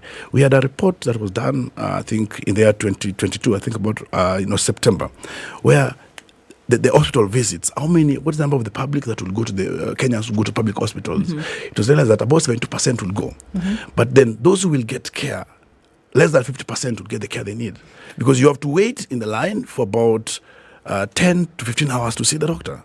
Once you see the doctor, you are not sure whether the reagents will be there in the hospitals. You'll be told to go to the lab outside the hospital. And if you get back, you prescribe for drugs, you go to the pharmacy, there are no drugs there. That is the reality. If you have a procedure, you'll be scheduled 3 months down the line. And why is that happening? Because there are no equipment in those hospitals. The theaters are not working. So that it's a reality that happens. And this has gone to a greater extent that, and it's quite expected. Why is it expected? Because you can come down to look at, in the year 2016, 2017, 18, 19, 21, 23, how many doctors have been employed across the 47 counties? How many nurses have been employed? How many clinicals have been employed? How many have retired? How many have died? How many have actually resigned because of the frustrations and left the country? And these are specialized doctors and also all the good specialized nurses. You look at a big number of them. Are they being replaced? No. What then happens to those populations, to those people who are actually taking care of those facilities? Yes. So, from the point of view whereby the representation of medical practitioners then falls under the union, what do you think is the problem? What is the reason behind this lack of facility, the lack of human resource, the lack of medical treatment and services? What is causing that problem? Because it can't just be a money problem.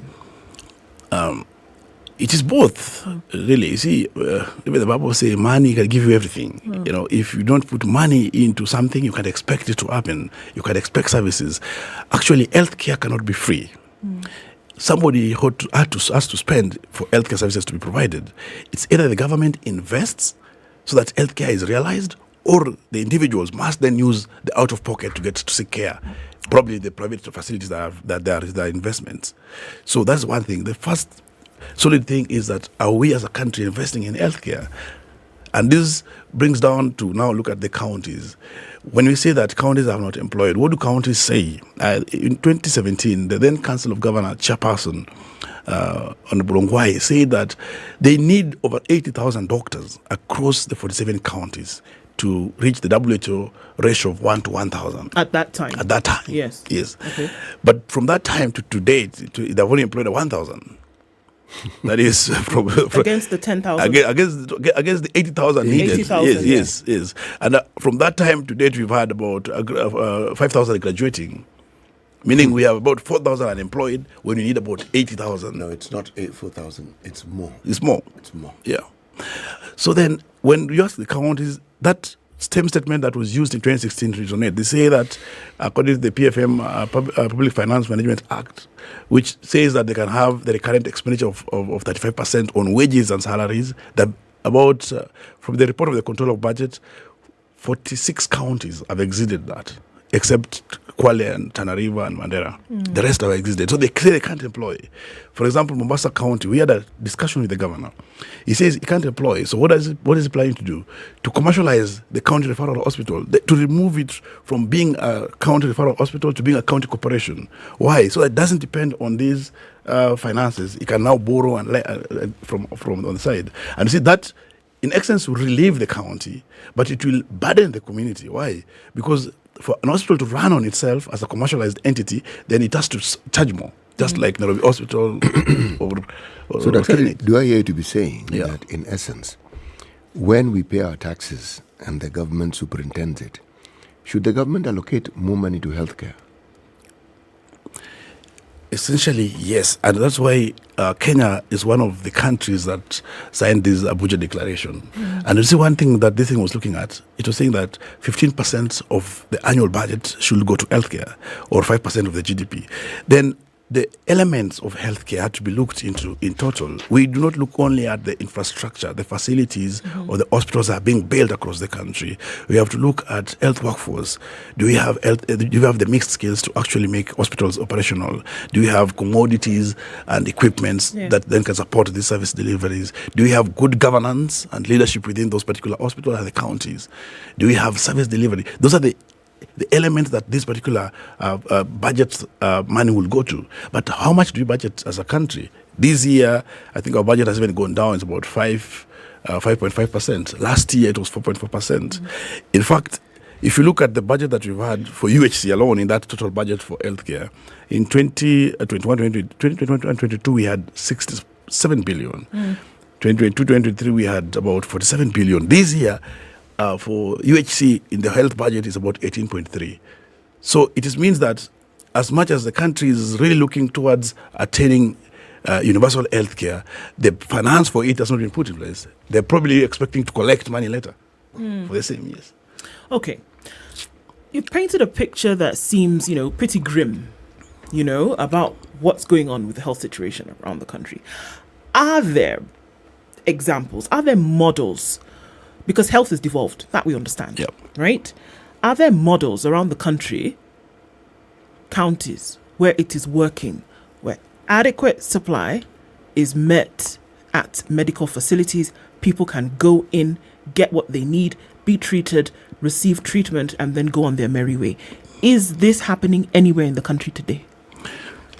It's been quite a bit of a subjective issue, and there are a lot of PR and public relations that each and every county tend to play particularly when governors are in the campaign mood and then when they get into the office, they try to really put the agenda of healthcare to be the priority that they have. Because you see, you can never, I always say that you can never play PR for healthcare for a long time, because essentially people will die, people will lose their lives if it doesn't work.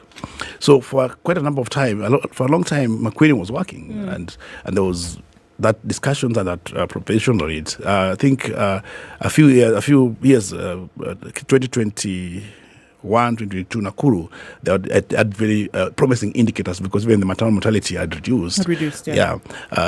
Nairobi during the NMS, there was actually an improvement. We also saw facilities being, many of the infrastructures being built up. We saw the biggest number of doctors being employed, number of nurses. I mean, there was health workforce.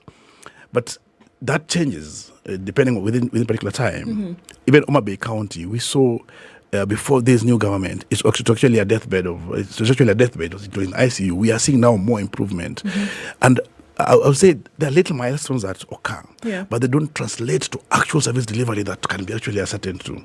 Even in Kisumu, I must appreciate the fact that the governor of that hospital of Kisumu received care in Jaramogi Oginga. But you see, there was a lot of preparation around that before he gets the care in that particular place. If you walk there now, me or you or anybody else, will you get the care in that particular scenario? To the point that some doctors had to be brought in to assist. So essentially, what the type of the hospital at the point it was getting care, that's how hospital should operate every day, not only the time when it's getting care there. So I will say, as it is now, what has really come out very glaringly and a great thing from the devolution is the infrastructures, building the hospitals across the country. They have done it, they have built it. But in terms of the service delivery, there's a problem. And why am I saying that? Even today, governors who KEMSA billions of money. It means that the drug flow into the hospitals is hampered to a great extent. That they have to keep on going, sitting down to have payment agreements, which again they default and make drugs very difficult to flow there. The government promised to restructure that, but it has not been done, I think. Now it's not been done. Not yet. We have the issue of the health workforce. I can tell you that in the last 1 year, for example, only 40 doctors have been employed across the country. Yes. And for the last 1 year, only 40, yes. And the county that employed the lion's share is Bungoma. It means that all these other counties have not seen to it that there needs to be a change. When you look at also, when you skip on, there's a lot of inequality in the service delivery across the country. And this is very clearly illustrated by the indicators. We have maternal mortality, for example, in as Kenya, we are at 414 per 100,000 live births, which is double the world average. Yeah. But with that 414, Mandera has 3,800 deaths per 100,000. It then means that if you say that the devolution has worked as expected, that indicator has not reduced. Turkana has 1,800. Wajir has 1,700. Dr. Yes. These deaths that we're talking about, 3,800, 1,400 against 100,000, what deaths are we looking at here? This is not maternal mortality. It means that... This is not maternal mortality, though. It is. So we're saying that Kenya, the numbers that have been collected over time, 414, because we had a conversation about this just a couple of weeks ago. And yes, we're looking at about 400 deaths per 100,000, yes. right? Yeah. But what you're saying is that the truth on the ground is that there's some counties who, as a county alone, are surpassing what this national statistic is saying. And I'm telling you, like Mandera is 3,800 per 100,000 live births. Wajira is 1,700, like Turkana is 1,800, and the coastal and Nyanza counties are up to about double the national average. So it means, yes, as much as we talk about this devolution has worked things, but is it reflecting in these indicators? We have cholera outbreak the other time here in July. It's 2023, but we had about 200 Kenyans lose their life because of cholera. What does that really indicate? So those are the things that we need to look at in clear terms. How many Kenyans will go to these public hospitals in level 2, 3, and 4 and end up in Kenyatta? When, for example, you have a cancer, you go to the hospital several times because there are no specialized oncologists, there are no specialized doctors to actually identify these cases early. By the time you reach Moi Teaching Referral Hospital or Kenyatta Hospital to see these to get specialized care, you are in stage 4. How many people lose their life in that scenario?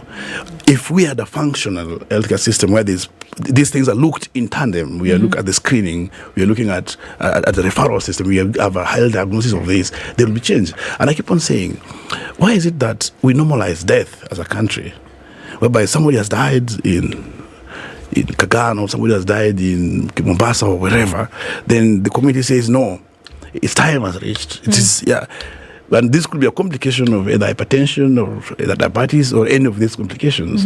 And most of the time, if the same person was living in a place where there's a functional healthcare, let's say in UK or wherever, they will not be died by that time. So those are the realities you have to look into. And what makes that difference is that these hospitals are functional. You go to those hospitals to find the doctors. You know, a mother, with the social inequalities that we have as a country, somebody going to the hospital and spending 15 hours, it means that they've lost the income for the day. They're probably going to sleep hungry that day. If you tell them to go back the next day to wait for that 15 hours, they'll rather not go. They wouldn't do it. Yeah, they'll go try to look for money to actually feed their families first before they try to go. So those are the burden that also comes up in the country. Dr. Let me ask you something. When you look at the situation that we have in the country, from what I hear you say, that the health care situation is worsening. It's getting worse. And you are saying that by the time we hear healthcare workers planning or talking about taking industrial action, it's not because of just pay. It's because they cannot adequately perform the tasks that they're employed to perform, because they do not have the capacity in terms of commodities, in terms of equipment, in terms of everything that would make their work possible. 1, 2, you're also saying that every time the government talks about improving the healthcare system, it is simply talk, that nothing actually happens. Is that what you're saying? Yes. Oh, I see. No elaboration, just yes. Okay. Now, then, am I then to conclude that we are staring at a situation of total collapse of our healthcare system? Or are we still far away from it? You know, I said yes, because there are quite things that has to be done to make healthcare work. What are these things that have to be done?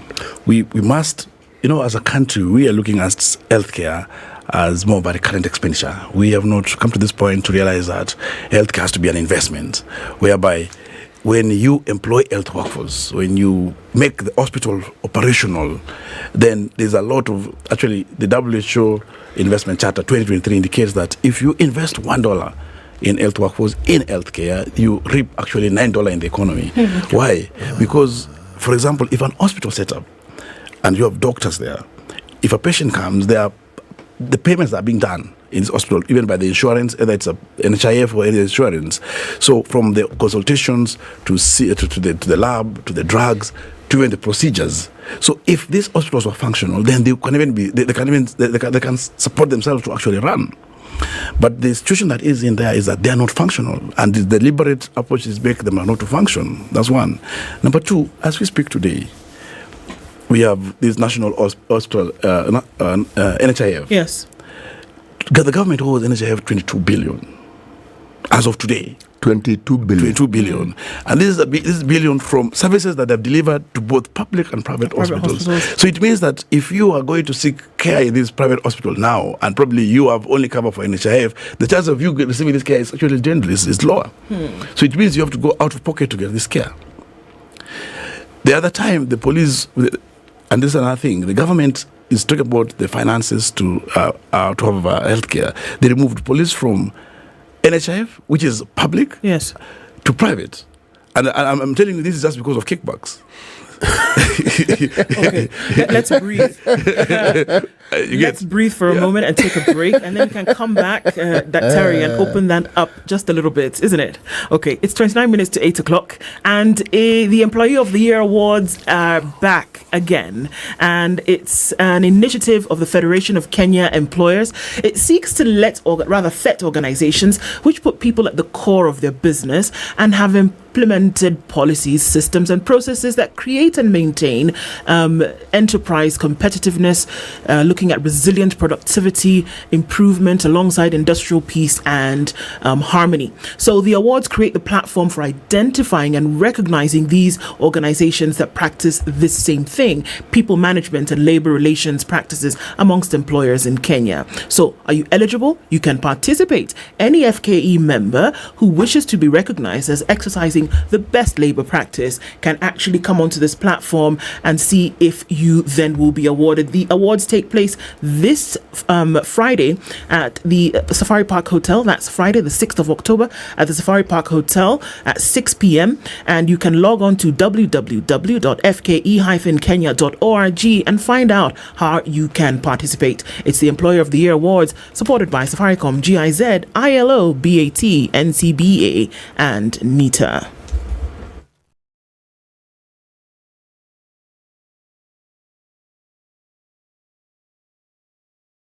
This is the Situation Room, the only way to start your day. The man who looks at a beautiful girl and doesn't talk to her will end up serving lunch at her wedding. Aye, City, do like that. My father has killed a mouse. Will he fail to kill a man? Ameua panya. Small mammal, big mammal. Mtu atamshinda. How are we comparison? I mean, you kill a mouse. What do they say? What they're saying is, my father has killed a mouse. Will he fail to kill a man? Name, surprise. Someone's name. The name surprised you? No, the name is surprise. No, what am I saying? I'm from Nigeria, man. I met somebody called I Believe. So I said, your name is I Believe? Yes, my name is I Believe. But that's the short form. I said, excuse me? I said, yes, my name is I Believe. So what's the full name? I believe in the goodness of God.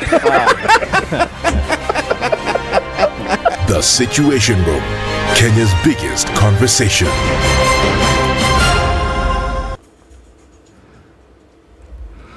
$16 degrees and mostly cloudy in Nairobi this morning. We'll see highs of 21. We'll see highs of 24 in a mostly sunny Nakuru at 14. And it's 16 and cloudy in Nyeri with highs of 22, 13 and mostly sunny in Eldoret with highs of 25, and looking into a cloudy Mombasa at 24 and a mostly cloudy Malindi at 24 as well. It's sunny at 20 in Kisumu, and we'll see sunny conditions later on in Kakamega at 16, 20 in Kampala and 26 in Dar es Salaam. Looking into a cloudy Johannesburg, it's 17 degrees, and at 25 Lagos is mostly cloudy this morning, 24 and cloudy conditions probably leading to rain in Kinshasa, going to highs of 34.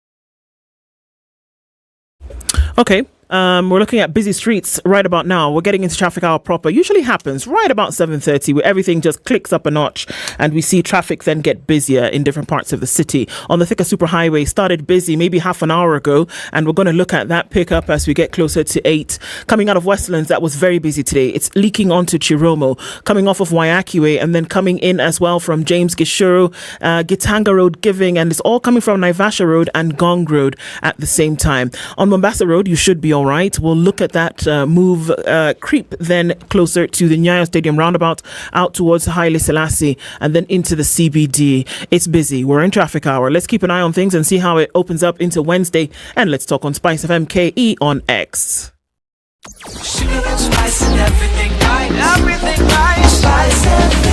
Spice up your life. Mature, intelligent talk every morning. Spice up yourself.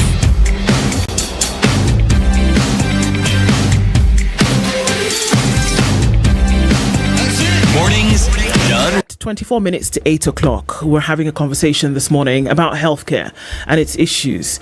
And Dr. Davji Atela is with us in the studio this morning. And we are looking at some of these issues in depth.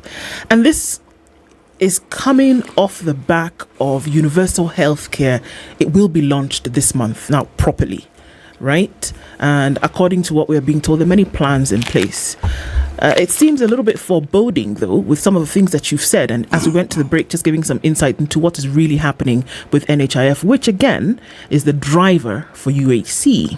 Now, of course, we've been told that there will be different levels whereby you will be able to access healthcare with the new UHC, with NHIF being split into 3 levels. Certain things will happen. But you seem to have an issue here and saying the way NHIF currently is operating, owed money everywhere, not operating properly. Sometimes you go with your card, it doesn't operate. How will then UHC be delivered on this 3-legged horse? And that's what you're saying, and you kept saying it, and that's UHC is a pipe dream. And I want to remind you, launching this month. How can it be a pipe dream? The doctor is telling us we're launching a pipe dream. It's being launched this month. And see, this is the first time it's being launched.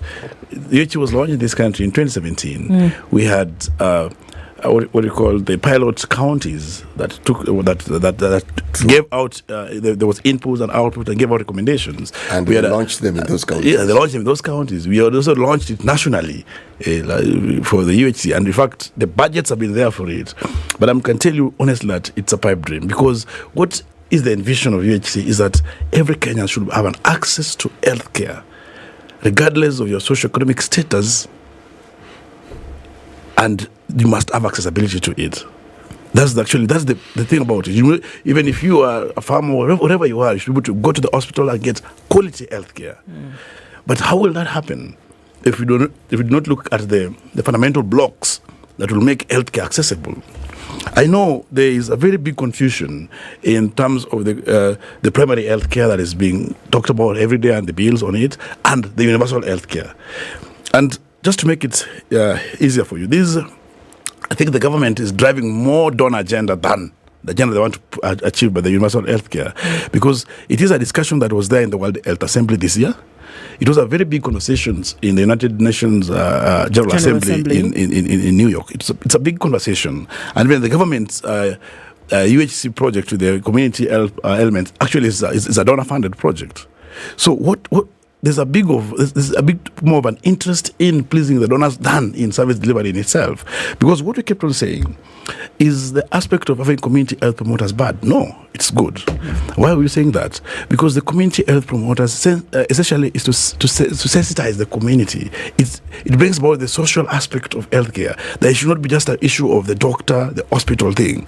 Let's understand it from the point that you know that you are sick, you need to go to the hospital, you know that you have hypertension, you should be taking your drugs. Because even these, the BP machines and the strips for diabetes, individuals actually test themselves at home. They check and so when you have the community health promoters to it means it's just easy to confirm and to check all this. But from this point, it talks that once this is done with the households that you're given as a community health promoters, you need to refer these people to level 2 hospital. And let's call it the hub and spoke. Yep. Then from level 2, then they can now be transferred to the level 4. Yes. But the level 2 is dysfunctional. But we've been told, look, I mean, the gentleman who's driving this from the government level, and just, he told us very clearly that the fund that will deliver healthcare at that level, below level 2, so you're at that 1 and 2, there's a different pool of resources that make sure that happens. As you get onto where you need to be referred to for, more detailed health care, then there is another pool of funds that has been created for that.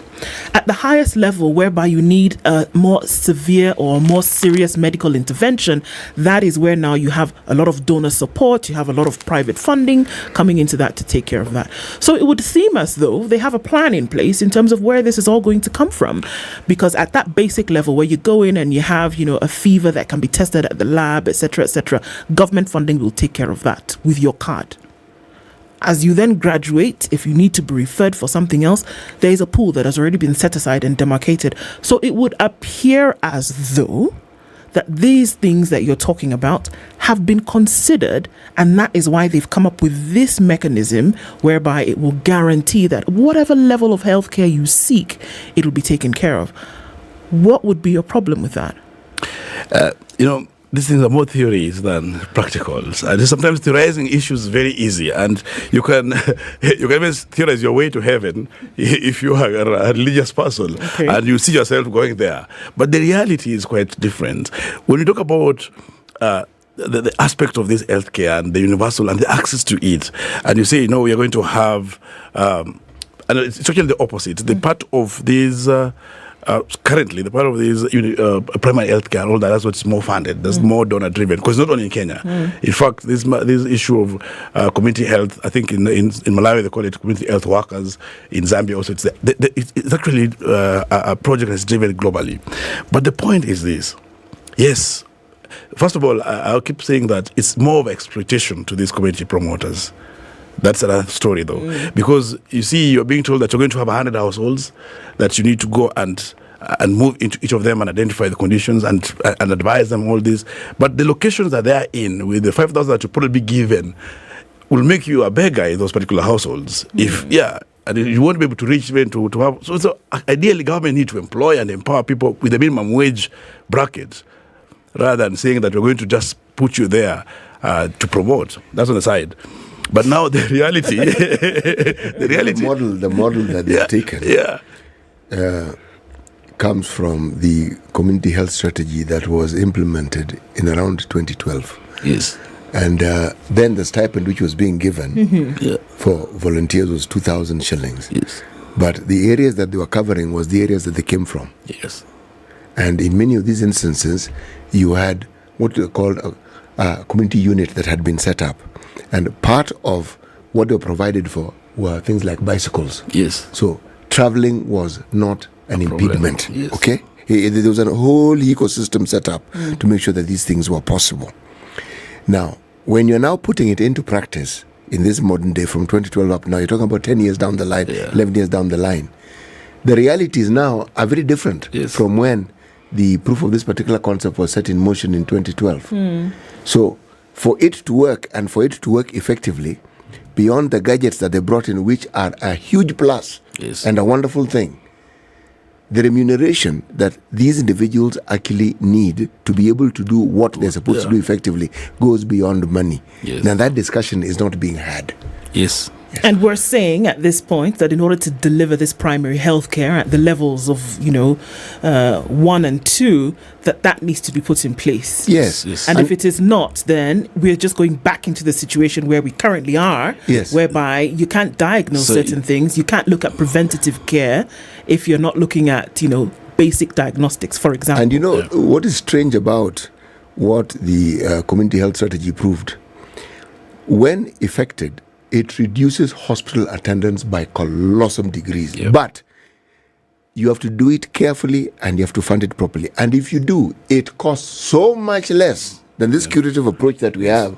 It is mind-boggling. But surely, Dr. it is doctors, it is medical professionals, it is medical practitioners who are lending to this conversation about the development of UHC. It is not journalist Ndu who is talking about what you need to do for UHC. It is people who are versed in the knowledge and understanding of the medical profession. So why would they get it so wrong, according to you? It would seem as if they would know what they were doing when they said, let us use this model. Or is that not a prerequisite for having a functioning health coverage system? Sometimes in political dispensations, you have interest, you must want to do something, but at the same time you get impeded by the political will. And I must bring this, if I look at the manifesto for Kenya Kwanza, the baseline to start all these issues was that they will employ 20,000 health workforce within 100 days. And we are down to 1 year, and there is none that you can count has been employed. That's a reality. There is a promise that was given that because there's an existing political interference between the national government and the county government regarding the healthcare delivery. In fact, even this primary healthcare has been quite politicized by the counties. In the constitution, it's the role of the county government. In the national, they also have a role to play because the sufferings have never been devolved. Mm-hmm. Yeah, deaths are not devolved. Every Kenyan is a Kenyan. Right. But in the reality, you realize that comes back and forth. The matter of interest comes very strongly. So that promise of Health Service Commission or centralized body that will actually ensure that health workforce issues of training, promotions, employment is sorted out has failed. And the narrative that was there, that this will be sorted, has changed. And you will hear, like the executive saying, the health has really done very well in the devolved sector. And they'll say the counties are doing this. And that is purely political. Why? It's because the governors' interests have to be catered for. The governors do not want to do away with this prospect of, as much as they know that the health workers doesn't work because they don't have the money, they know it gives them, they can actually have their ghost workers there, they can actually divert funds, they can do all those funny things. So and that has made the executive change the narrative that now health is working. So some of these things that are being done, there's a lot of political interest and political goodwill and political power properly in between. It's a very unique profession, this medical one, because yes, there is the you want to get paid for the work that you do, sure, but I really do believe that over and above that the care of an individual who falls ill or needs some kind of intervention is over and above everything else. Yes. Right? What should it look like from your point of view when we say, look, this thing has to work, that folks should be able to come into a medical facility at whatever level, 1, 2, 3, 4, 5, 6, at whatever level, what should it look like? Because we keep saying, this should not happen, this should not happen, this should not happen. Let's be prescriptive, as you normally would as medical practitioners. What should it actually look like? What should we be saying should be the very basic in terms of provision? Actually, you've really answered yourself with the same question. That we need to go to the baseline. We need to go back to the basics. A lot of times, and it's a reality, we see many projects being launched, many policies, many plans. Like the kind of, I call it the plan. It has all these things. You have many bills that are being put into place. Every year we have health bills, we have amendments. But when these things are done, does it translate to that patient who goes to the hospital to get care? Does it translate to the having the health workforce? Does it translate to having those particular hospitals having enough beds? Does it make it possible that if you are going to the hospital, you get the drugs that you need?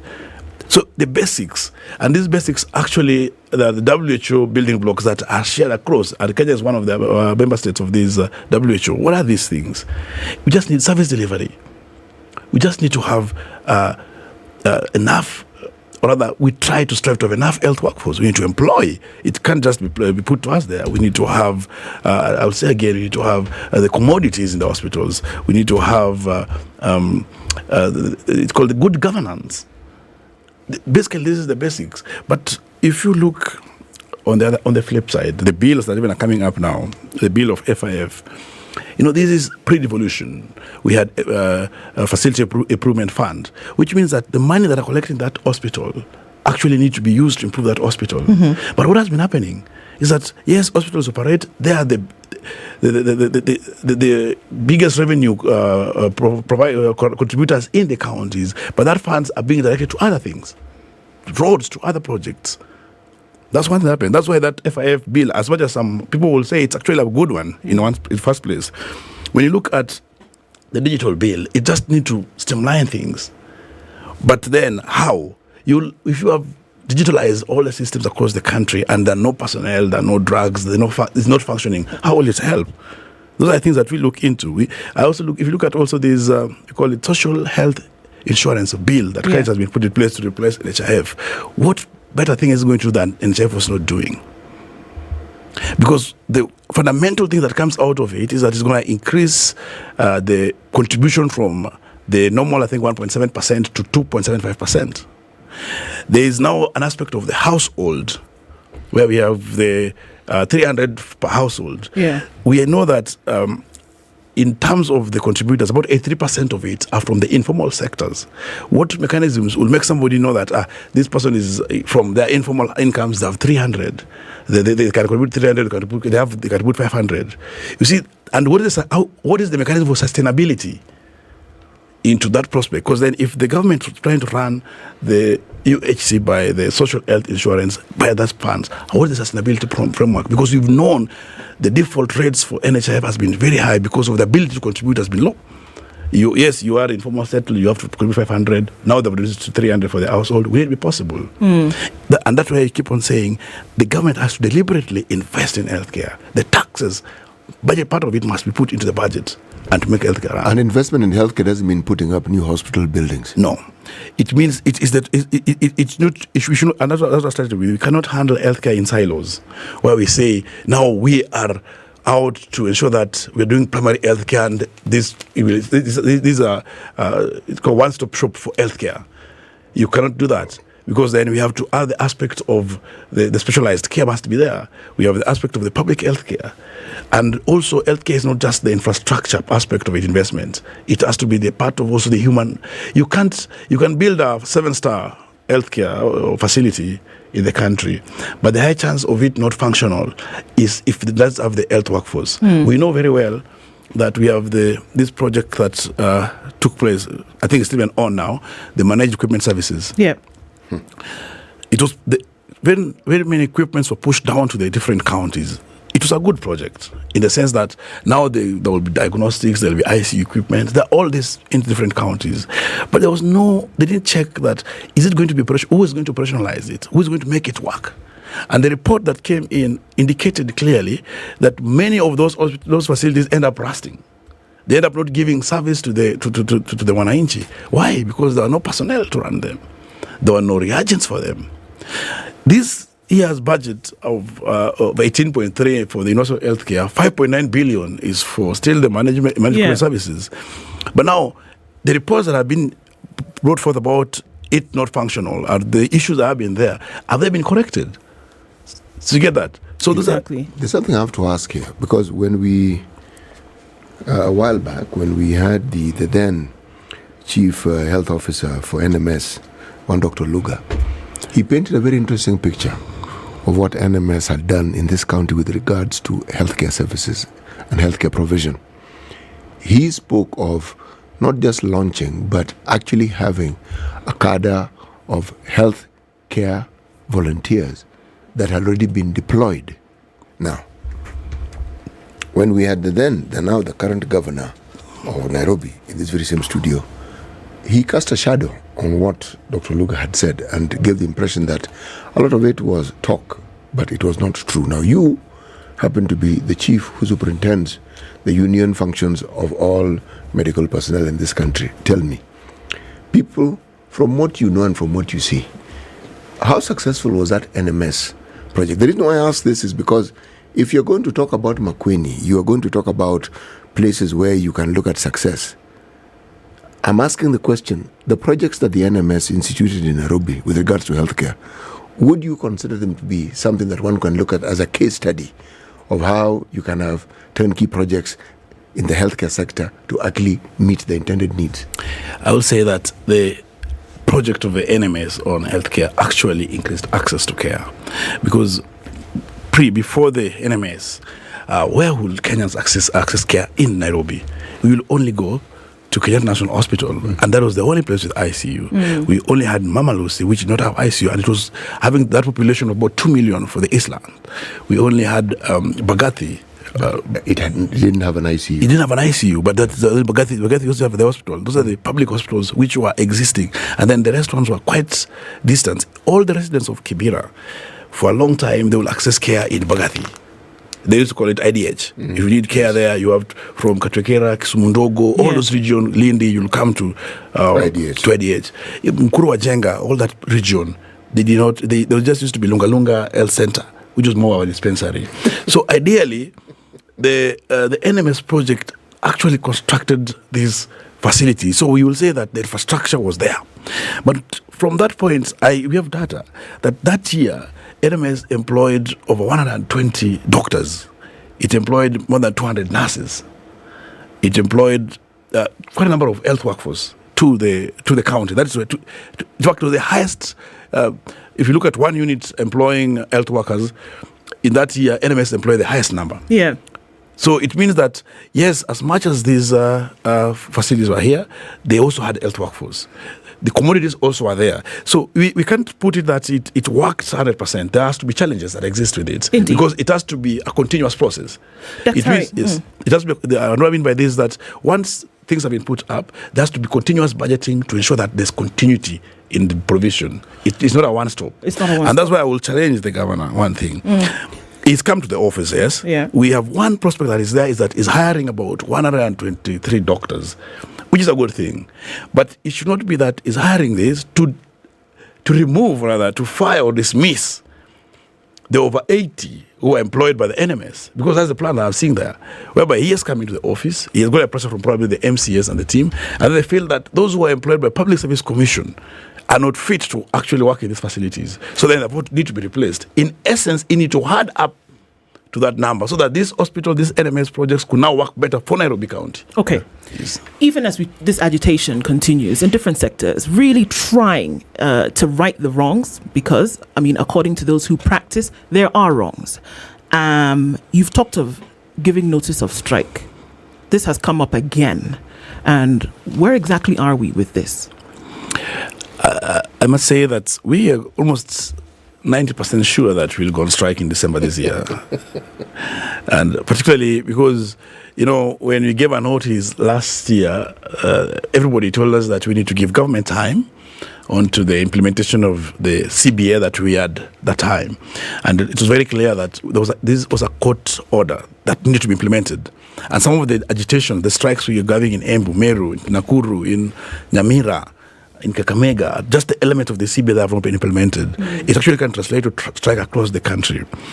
All of these years, we have been sitting down with the government, negotiating about how to implement those things. We've had sittings from January to now. In fact, on 6th of this month, we still have a meeting. So we are not seeing headways in these particular discussions. Though, because we are patient, we have been giving government time to have this discussion. So we say, if by November, we have not had the solution to these matters, it is just right. Because there's nothing else you can do. When you go on strike, it means that is the last bullet that you can actually do. And you've given government enough time. All of these, you've been having conversation. The other day, you saw us doing a demonstration, and to the Ministry of Health, we went to the COG, we went to the Parliament. And what were we asking for? We were not asking for money. We were just asking that the hospitals are in a bad state. There are no drugs in those hospitals. There are no equipment. There are no doctors. And those who are there are not allowed to go and leave. Employ more. And there are more than 300 doctors on the street for that purpose. We gave a petition. We expect it to be implemented. We gave a demand on the CBA. We expect them to be implemented. So if these are not done, we are saying that by November, mid-November, we will be very sure that we'll be proceeding. And it will be national. And the most important thing is that society must know, people must know that we are going to help you relieve your burden for out-of-pocket expenditure, because now the out-of-pocket expenditure for healthcare in this country is about 150 billion. You go to the hospital, you must sell your land, you must leave the title deeds to get services. Because you'll go to the public, you can't get it. Dr. Davji Atela, the conversations are wide open here, and in terms of what needs to be done, we want to thank you for being our guest this hour, and we'd like to see how this opens up. Hopefully we won't have to go on strike. Hopefully the ear will listen in terms of what's happening and what needs to be done for healthcare for everybody, isn't it? Thank you. Let's see what happens as UHC then comes through at the end of this month, and how that will be launched, and hopefully we'll look into that. We'll get into more conversations in the next hour. Good morning. It's 8 o'clock.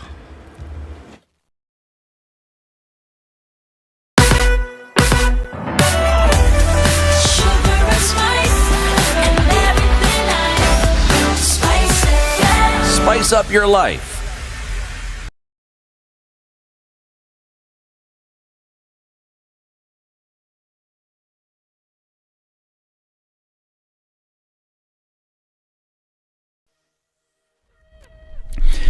Good morning, this is Newswire. Dennis Aseto. The Kenya Kwanza Alliance coalition are now pushing for political leaders who stage violent demonstrations to be barred from vying for political seats in the country during their presentation before the National Dialogue Committee.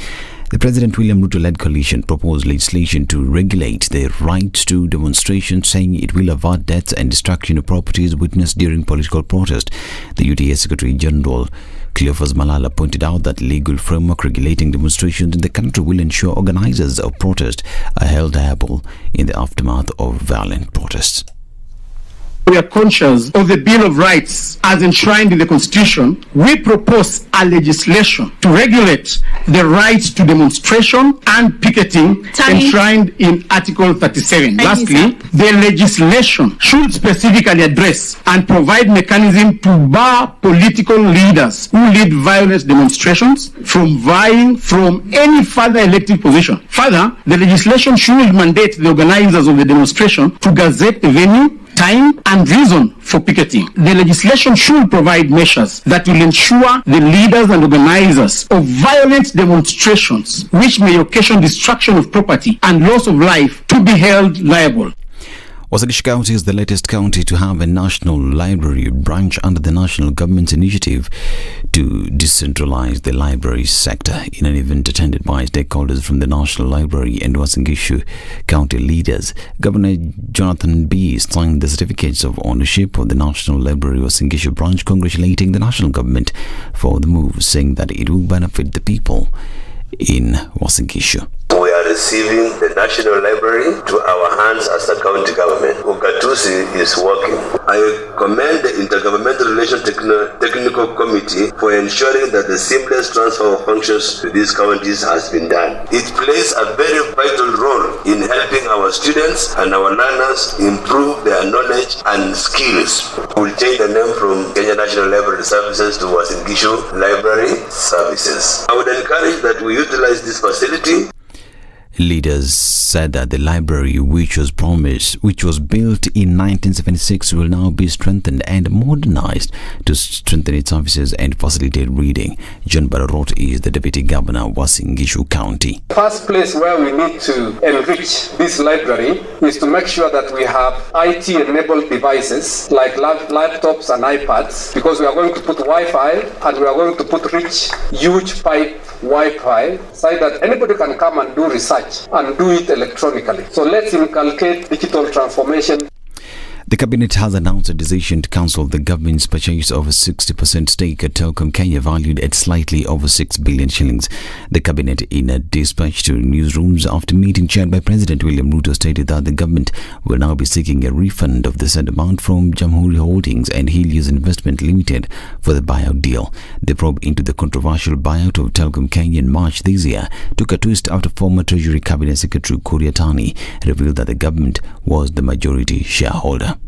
Now, hours after Ethics and Anti-Corruption Commission CEO Twalib Mbarak issued a stern warning to persons intending to embezzle funds aimed at managing the effect of the predicted El Nino rains, the anti-graft agency has cautioned 7 avenues that corrupt officials could possibly exploit in looting the said funds. EACC singled out non-adherence to procurement laws and regulations along payments for goods or services rendered in full as 2 of the said avenues.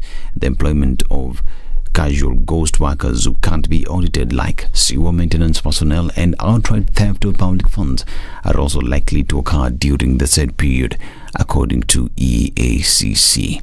Now, 2 Al-Shabaab terrorists died as several others sustained serious injuries following an improved explosive device explosion along Mumaruka Road in Garissa County. The Directorate of Criminal Investigations in a statement termed the incident as karma, saying the militants were planting the explosive device to target innocent civilians and police officers when it went off. According to the DCI, Border Patrol sleuths found human remains of battered flesh and some parts of explosive device at the scene, indicating the level of detonation. Detectives have since launched a manhunt for the injured militants. This is Newswire. I'm Dennis Aseto. Good morning.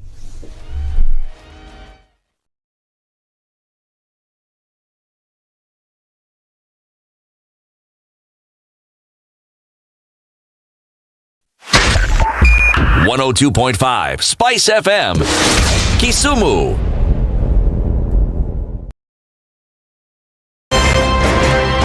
It's critical that people pay taxes. But then taxation has to have a limit. When you start overtaxing people beyond certain limit, then this is now we call robbery with violence. We are all struggling, but we don't show. If you're not doing well, shame on you. But you have to say, I'm broke and I'm struggling. We are not okay until everybody is okay. We are pretending to have political parties. Why don't we just be honest?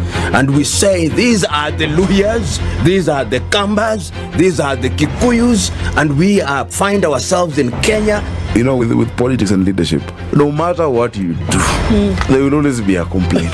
There will always be the assumption that you're either stealing or you're not doing things right. As a leader, don't fear. If you know you're doing the right thing, you've thought about it, you've got an expert advice, do it, then understand later. This country, we don't need prayers. Prayers is between you and God.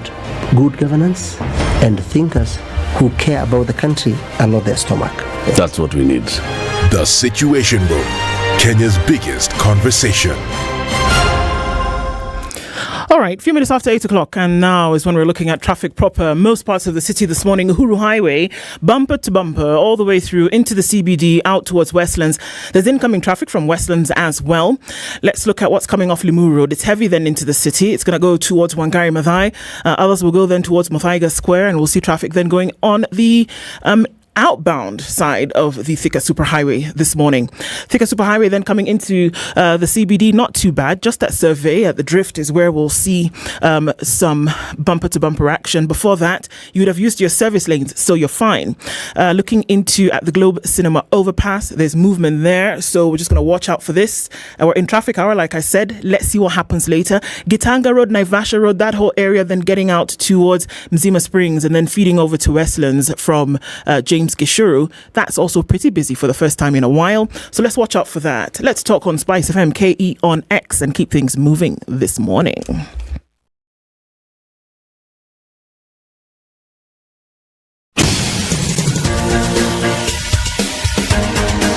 This is The Situation Room, the home of hard-hitting political commentary and penetrating insights about the state of the nation. This is a talk radio experience like no other. The Situation Room, a place for hard truths, debates, and elevated conversations. The Situation Room, witty, political, engaging, deep, controversial. In the room, we have C.T. Muga, researcher, academic, seasoned political observer, a fountain of wisdom in these politically uncertain times. Ndu Okoh, Nigerian by birth, Kenyan by choice, communications expert, Pan-Africanist, a truth seeker and believer in people power, and Eric Latiff, agent provocateur, the man in the chair, seasoned journalist, news hound, a man who believes in punching up, not down. This is The Situation Room. The only way to start your day. Good morning and welcome to the third hour of Kenya's biggest conversation this morning. And as we get into that conversation, let's just run into it. The Standard Chartered Nairobi Marathon is Kenya's single largest athletics event. It's taking actually on a day, right? It's taking place again for the 20th edition this year. On the 29th of October, all roads lead to Uhuru Gardens, where we're going to kick off running for a cause. Have you registered? You can do it now. www.nairobimarathon.com. It's 2,000 shillings for registration. And what you get to do, in addition to running, is that you get to support the Future Makers program, which helps young people, especially girls and people with disability, to learn, to earn, and to grow. So register for the Standard Chartered Nairobi Marathon today. Do it online, pay, and then get ready to run come the 29th of October. We're having a conversation about children this hour, and we're looking at an issue that has been close to the hearts of very many people. And we're looking at now inroads that we've made, or maybe not made, to ensure that our children are safe. Two gentlemen join us for that conversation this hour. Mwambi Mongare is the Deputy Director of the Children's Services, Ministry of Labour and Social Protection, and Samuel Munyunwi. I you know the way they butcher my name. I'm sorry.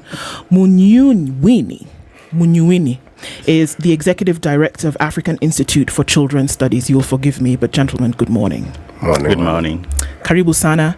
In the circles in which we operate, we've met at one point or another, and it's good to be here to discuss these very important issues. We'll be looking at violence against children in Kenya, and are we making any progress to stopping it, to decreasing the levels and to making sure that children are safe.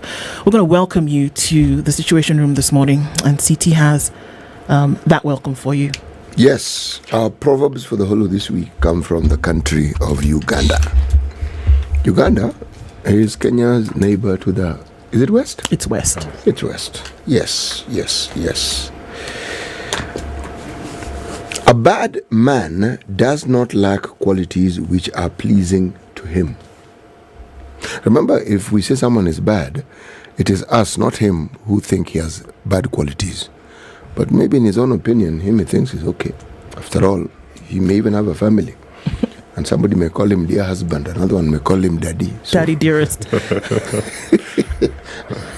Sam, what do you think about that? What do you think about that proverb? I think it's true. It's true in many ways, and maybe even talking about talk about if you think of a child or any adult growing up in that matter, you always have a sense of who you are, and that determines a lot of how you relate with every other person. Mm-hmm. And therefore, I think it's the good part that we need to be able to encourage people to appreciate what is the good thing about me. Very important in enable them to have a fair and good relationship with others. And what about you, Okay. I think Mr. Muga is right from that statement. There is nothing good, there is nothing bad. It is your thinking which makes it so. I think you have heard of that statement. There's nothing good. It is the way you look at the things which makes you say that person is a bad guy, that lady is a bad lady. It is the way you look at it. But the person as an individual, I think unless you have done introspection or you have done introspection and you look at yourself at the mirror and see whatever you are doing, whether it is right or wrong. More so when it comes to the issue of addressing mankind issues. Mm-hmm. People look at things in a very different way. That's why you see some people are thieves. Do you see him as a thief? But he doesn't believe that he's a thief. I was following a certain story where a radio in Tanzania was saying that the husband was a robber with 2 guns. But the lady never knew. Yeah. But that was the best husband she had. The best father she had for her children. And at the end of the day, the man had to be nabbed. That's when the lady had to confess that he came to realize later that the best husband he had was a robber with guns. It was the worst to many. It was the worst to many, and who had killed so many people. You would see it in the media, and even he was cursing, saying, that person should be put where he belongs. I'm a Christian, I will take you to the Bible. When King David killed Uriah, and took the wife to his place. Remember, Prophet Nathan came and gave, you know the story. What did King David say? That man deserves to die. The one who took the one sheep which belonged to a poor person and slaughtered for his sisters, and he had 99. Then Nathan reminded him, King David, who is that one? What's Bathsheba doing in your house? Indeed. So he changed. So thanks for that. Yes. As we look at this conversation and looking at these issues and asking ourselves then who children are in communities, who children are in our society, and what protections then are required for them. Samuel, you head an organization, the African Institute for Children's Studies. Give us an overview, essentially, on what you do, and then we'll come to the ministry and say then, at that department, what are you mandated to do when it comes to the protection of children? But let's start with you, Samuel. Thank you, Ndu. Thank you, Muga. Let me first commend you for prioritizing the matter of children and violence against children. You know, often when you look at governments and you want to measure what is success, it will be very quick to point on the roads, on the number of schools we built, but violence against children often isn't seen as an area that can be counted on as a political milestone. So this is critical, and we'll come back to it perhaps in our conversation. So I work with African Institute for Children's Studies. This is a Kenyan organization, a Pan-African organization founded back in 2009, and we founded this as locals in Africa with a Pan-African mind that we should be able to know how better to solve our issues than any other person. You know, we have friends from other continents coming to help us, but if you think about context issues, that's very important, and you need to shape that using evidence. And so being able to come and reflect as a country, as a continent, are we making progress in terms of the numbers, in terms of the policies that we are making, in terms of public financing, how much money are we putting on addressing violence, doing prevention and response issues, and building capacity. One of the things that really inspired us at this foundation of this organization was, you realize, for example, when children are out, say in the street, a lot of us will be, of course, correctly driven by those emotions and feeling I need to do something right. And one of the responses we've done over time is sending children to a home, a children home. And often is the wrong one. I know there's a great conversation going on today, given what the Cabinet Secretary recently said. So we wanted to bring perspective. Are there cultural ways in which we did this? What is the name of an orphan in your community? What did it mean? So really bringing in that is part of the critical element that we are trying to do, and supporting policy and creating structures to do that, and advocacy. Okay. What is the Department of Children's Services mandated to do for Kenya's children, Wambi? I think, thanks, Madam Ndu and Mr. Muga, for inviting us to this conversation. First of all, it's good I make it clear. And now, one of the days when we were a department, now we are a directorate. From last year, and as by law, the Children Act 2022, now we are a directorate with 8 departments. And I happen to work in one of the departments within the directorate. You know, it's good when somebody grows when you're a child. You become a youth or a teenager, you become a youth, then you become an adult. So which means we are moving towards the right direction. We used to be a very small department by then. Now we are a directorate with 8 departments.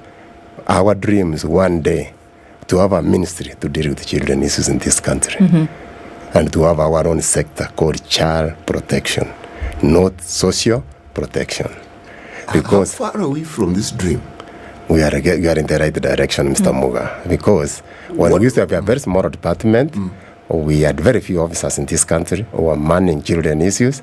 Now we are in over 330 sub-counties in this country. There are days up to the year 2006. Some like a county like Tana River, the President Tana River, since independence, it had never had a children officer. So you can see now at least we are everywhere. Even if it's a one man running the office, we are getting there. What is required for it to become a ministry? This is now, it depends on the executive. It has to be an executive order. Because that's the prerogative of the president to decide. Because one could argue that over 65% of the population in this country are actually children. They are children. It is true. So really, is it a difficult case to make? Because if you're talking about the need of meeting the very fundamental requirements of a population, that population does require a ministry that actually looks after their interests and nothing else. How I agree with Mr. Muga and Madam Do and Sam. The other name is even for me. I need to eat this pesky food so that I can. We're in the same place, don't worry. Yes, so I could put in Sam. So, that's right. What I'm saying, children issues are on 4 bearers. The most ignored bearer is the participation bearer. You cannot talk about us without us. Is it not true? Indeed. You are talking about the animals. They have somebody protecting animals in this country. Oh, yes. They know how many lions are there, how many lionesses, how many have died, how many have been poached through poachers. But when it comes to the issue of children, I think the way Mr. Munyenyi put it, we have not taken it seriously because these are our children. So as a directorate, we are doing our best. And I think as we are moving on, we will prove to you that we have done our best as a directorate. We are just 2-3 years old since we became a directorate. Yes. And we are moving the right direction because one day we are dreaming that we are given a state department. Then if another president comes, he can feel obligated to give us what? Sorry. To give us. It happens. To give us, that's from the office, to give us a ministry whereby we have a minister dealing with children in this country. So we are moving in the right direction. But as a directorate, we have done a lot whereby we have done so many things about children. We are among the first countries in Africa to have done 2 surveys to check on the status of children when it comes to this issue of violence. We did one in 2010. Yeah. We did another one in 2018, 2019. There are other 5 African countries which have done 1. At least as we have done 2. And there are so many studies going on. Like now, presently, we are doing a qualitative study to see how are we faring on. Okay. But the issue of protecting children is not a one-man show. It's not a one-ministry show. It is scattered all over. It's a collective. When we have good roads, our children are safe. We have good buildings, our children are safe. Indeed. Yes. Let's look at the issue of, let's look at the definition now. We're talking about violence against children. And the thing is that it could be subjective and objective in nature at the same time. That if one were to spank a child at home, in the eyes of another, this could actually be violence against children. In the eyes of somebody else, it's just discipline. So obviously, in order for us to deal with something, we must look then at the definitions that we're using to deal with it. So when we talk about violence against children, Samuel, what exactly are we saying? Thanks, Stu. I think let's actually begin by, you had mentioned there's the definition of who is a child. While it may appear very obvious that we're talking about anyone below 18 years of age, but often when you look at, for example, a mother who is 16, then the dynamics begin to change, and the expectations around what they're supposed to do, what they're entitled to, will change. And we've seen this in situations, say, where the 16-year-old now is working, and you're saying they have the benefit from law or being protected and given access to continuing education. So that is usually it becomes very cloudy. There are cultural issues where there are child marriage. There are communities in Kenya where this is still very, very common, sometimes linked to religious practices, and that clouds really what kind of interventions you want to be able to do. But there is a global definition of what is violence against children, and there are 3 broad classifications of the ways in which this manifests. So one is the physical violence, and I think this is very visible to many people. This child has been beaten, and as we talk about that, let's be conscious of what spaces are the children going to be in. Most children should be either at home, in school, or in a playground somewhere. And so if you think about the school, is there violence going on? Is there bullying and such things happening? Then there is the sexual violence, which leaves people with a lot of trauma. Right. And so therefore, this is another one that we need to be able to track.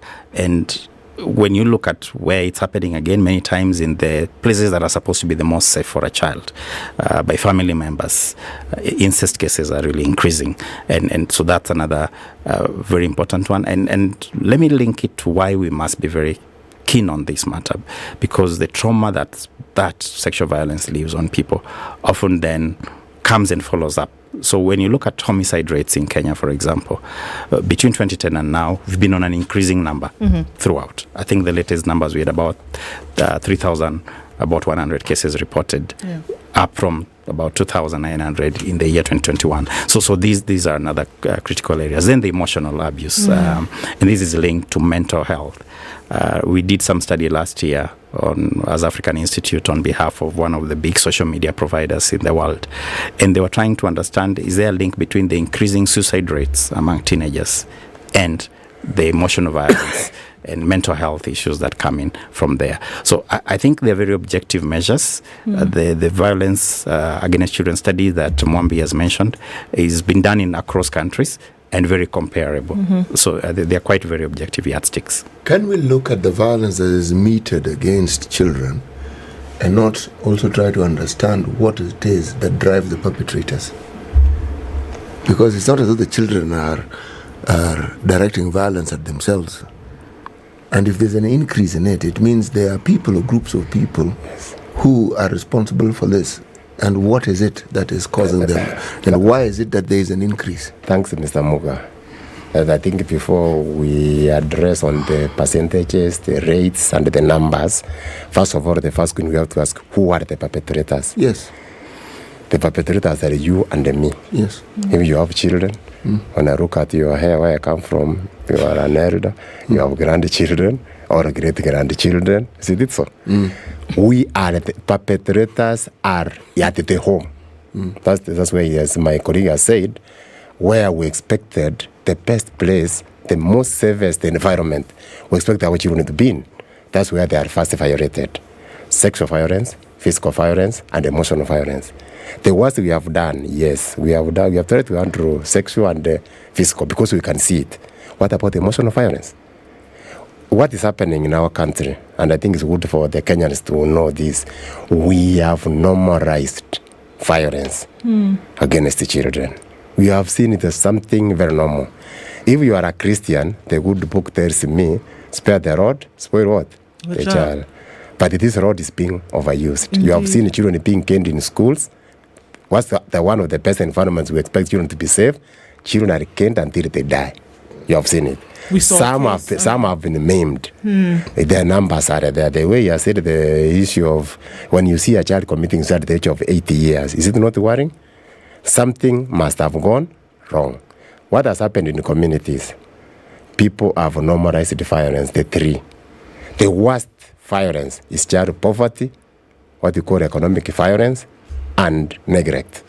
Mwambi, I want to interject and ask you something here, and maybe just in line with what CT is saying, that what are the reasons? I mean, it seems almost crazy to ask that, why did you do this to a child? Because there would be absolutely nothing that you would say that would then make me understand it. You know what I mean? Yes. Like, when you say, oh, well, because 1, 2, 3, for me, that would be no justification in my mind that somebody who was defenseless against you, that you did this to, right? However, look at the case that we saw yesterday, and it's because we see examples every day.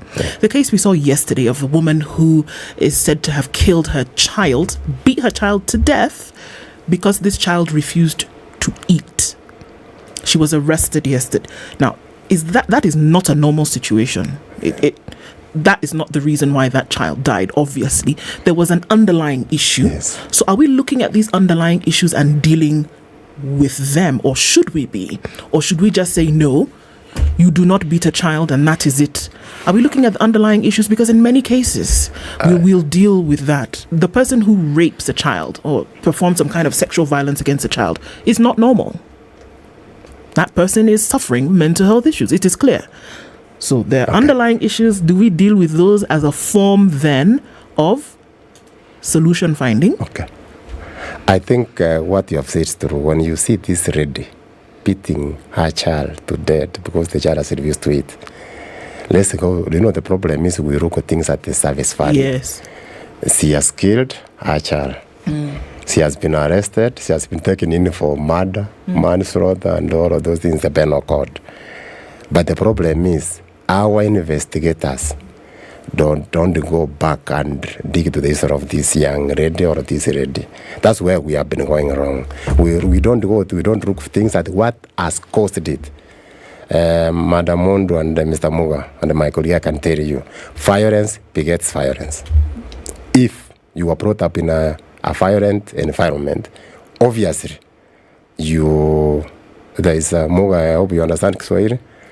Not only do I understand it, I can speak it. You can speak it, okay. Yes. Mototo uona kisogo cha nina. Yes. The child sees the backside of the mother. And I think that's the only person who sees the back of the mother more times than another person. So in management, they call it sitting binary. Nyeri does it wrong. So the person copying knows this is the normal way of doing, even if the wrong way. Go to places of work when people have been employed, the way they are being oriented. If it was the wrong way through corruption and other things, they think that's the normal way. That's what is happening. When you see somebody caning a child until the child collapses, the child dies. If we go to the history of this young lady, she must have suffered emotional violence when she was young, or sexually violated. There was sexual violence, and there was a lot of physical violence. So she has normalized, it doesn't see anything is wrong. If we can take and check the mental, the emotional capacities of this individual, you will find this person must have been brought up in a very violent environment. And that's what is happening. Samuel, so as we look at then, because at the end of the day, when we say we're trying to reduce the numbers, if not eliminate violence against children completely, we've got, steps. So what steps have been taken? And if we did an audit of where we are today in the reduction or steps towards the elimination of violence against children, have we seen an improvement? I mean, the stories that we read every day, the things that we see would give a very grim picture. But what's happening? Yeah, I was actually going to follow up on what Muga mentioned. I think there's a good side of this story that it's possible to reduce it. And again, going back to the evidence, there's two studies that Kenya has done in 2010. National Survey on Violence Against Children, and in 2019 actually have shown like a 30% reduction. So when we did the first studies in 2010, we had in the height of almost 80%, 82% of boys and about 76% of girls reporting. These are those who are up to 18 years who've ever experience any of those three forms of violence. So we are seeing a reduction, and we look forward maybe in another, because that was 2019, in another 10 years or so, if we do another one, it will be. The other good indicator that shows that is reducing, though it will be, the trick side of it is the number of cases being reported have increased significantly, especially to our line 116, which is a free, toll-free line, which is a good sign. Because, and I want to really, give credit to the media. You've done a great role in making people aware that you can stand up against abusers, and therefore we're seeing an increase. What could be contributing to this, and maybe where is also the gap? I come in from a civil society's point, so part of our role is really to help check government and see what it is. So besides the numbers that we are talking about, for you to be able to track and say, are we making progress, is to ask ourselves, is the institutional framework that is responsive enough? And while we can say we've made progress in, say, having more children officers, like Mwambia said, one of the reporting points for the first case, wherever something happens, is the police station. Can you imagine if your child went to a police station and said, I had my post on Facebook, and I'm nude and it's going viral? What would be the likely response of our police officers? Wewe kijana mbona unacheza, msichana mbona unajianika? So there's a lot of attitude appreciating that you actually meant to respond and protect the person. So the institutional framework, while it's improving, I think there's a lot more to be done in terms of training and building capacity for first responders. A study was done about 3 years ago that also showed that chiefs play a very critical role. They're also first responders, and a number of cases sometimes don't go beyond the chief. And therefore, these are institutions that we must be very critical on and making sure that it is. I also sit in a standing committee on access to justice for children. This is by NCJ. NCJ is the National Council for Administration of Justice. And in there, we're grappling with how do we fast track access to justice for children. So institutions such as those are also very, very critical. And the other thing that really shows where your heart is, do you put the money where your mouth is? And unfortunately, like Mombi has mentioned, why we having this, clamoring and really asking that let's have the children department or the director for children more visible, maybe at the president's office, is if you compare the amount of resources that we are allocating to the directorate, they are often far below the budget. In fact, certain para-institutions are receiving almost in the tune of 2 billion when, Mwambia, I don't think you're yet at over 200 million shillings per year. But if you look at what is the impact of that on us as a society. Yeah. And this is where sometimes you think about violence against children and you're thinking about a child in a poor community. Yes. Unfortunately, when everything comes to the end, it wouldn't matter, because when they meet in college, and we've seen those very sad situations where young people in college killing each other because of love triangle and such things. Previous experiences. Yes. Let's unpack that after we take this break. I think it's interesting to be able to look at then funding for it, because obviously it needs funding to then be able to open it up. We'll take a look at traffic and weather and we'll be back. It's 25 minutes to 7. Good morning.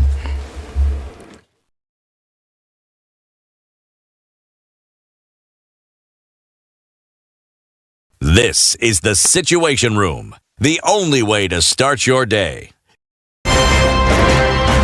Good morning, and I love your show. Thank you.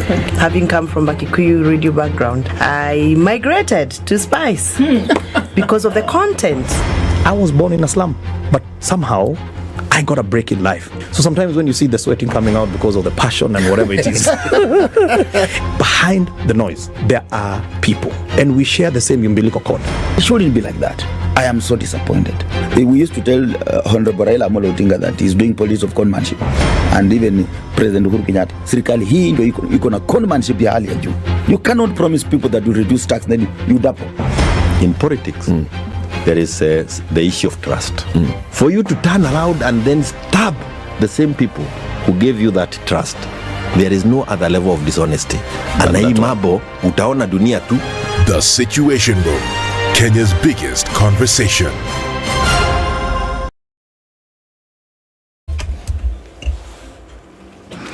$16 degrees, partly cloudy conditions in Nairobi, and it's 16 and sunny in Nakuru, 16 and mostly sunny in Nyeri, and 15 and sunny conditions through Eldoret. It's 25 and cloudy in Mombasa, and it's cloudy as well at 25 in Malindi, sunny conditions at 23 in Kisumu, and sunny at 22 in Kakamega. The sun is up at 22 in Kampala, and mostly cloudy at 27 in Dar es Salaam. Johannesburg skies sunny at 19, and it's mostly cloudy at 25 in Lagos, with partly sunny conditions at 25 in Kinshasa.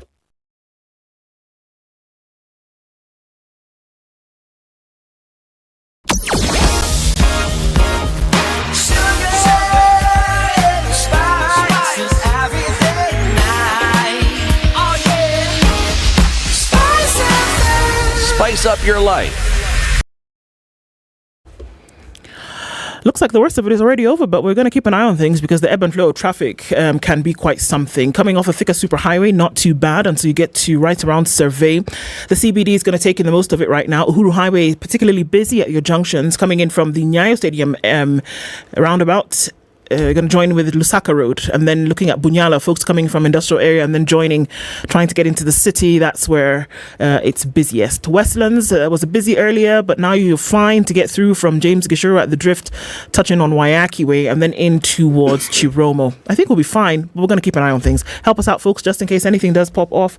Spice FM KE on X.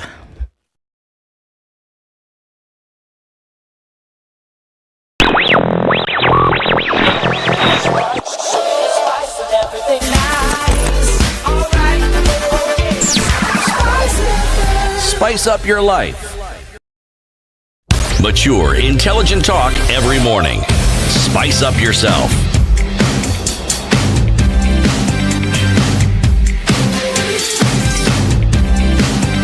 Mornings done right. 94.4 Spice FM. Conversation and hoping to look into the reduction of cases of violence. And as we came to that, it's interesting, Samuel, you mentioned a budget. And Mwambi, let's look at that. The Directorate, in terms of how it is funded to deal with some of these issues.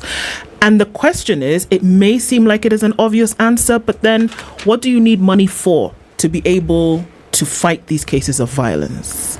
To say, let's build information and awareness around what needs to be done. Okay, thanks, Madam Du. On the issue of budget, I think it's good direct vice if we don't receive 200 million, at least we receive 1.3 billion, which is a very big road from whatever we used to receive. At least the money is going up.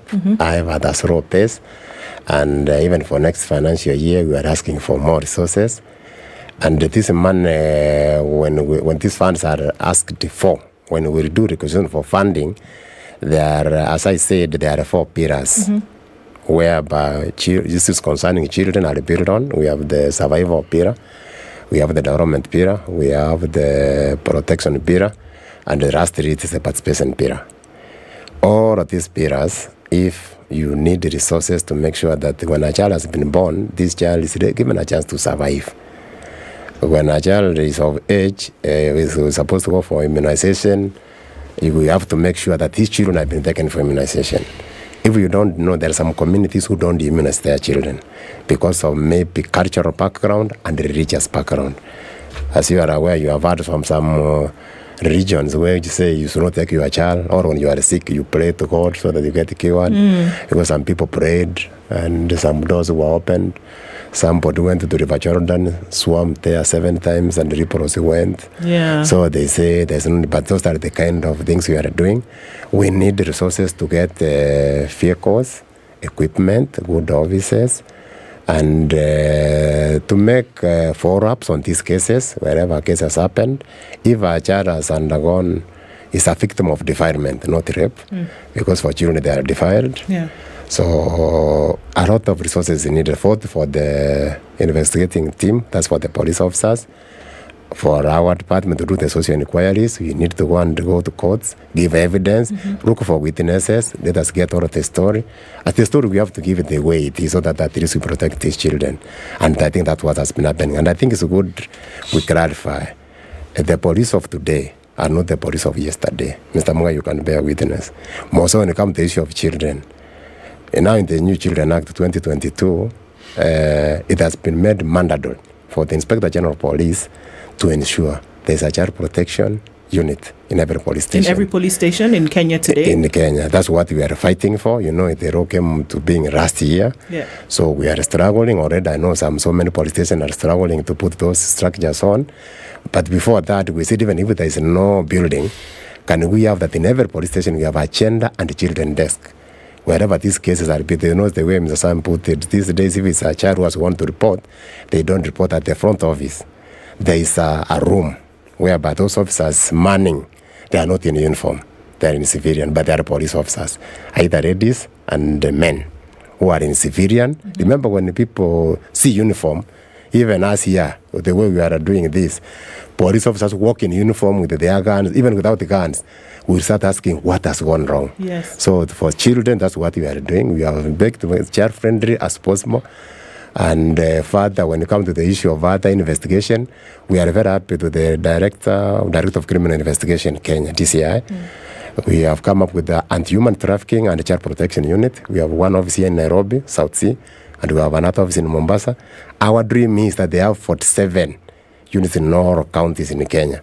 So that when it comes to investigating children, because those officers have been trained to do forensic and everything about concerning children. At least we are moving somewhere.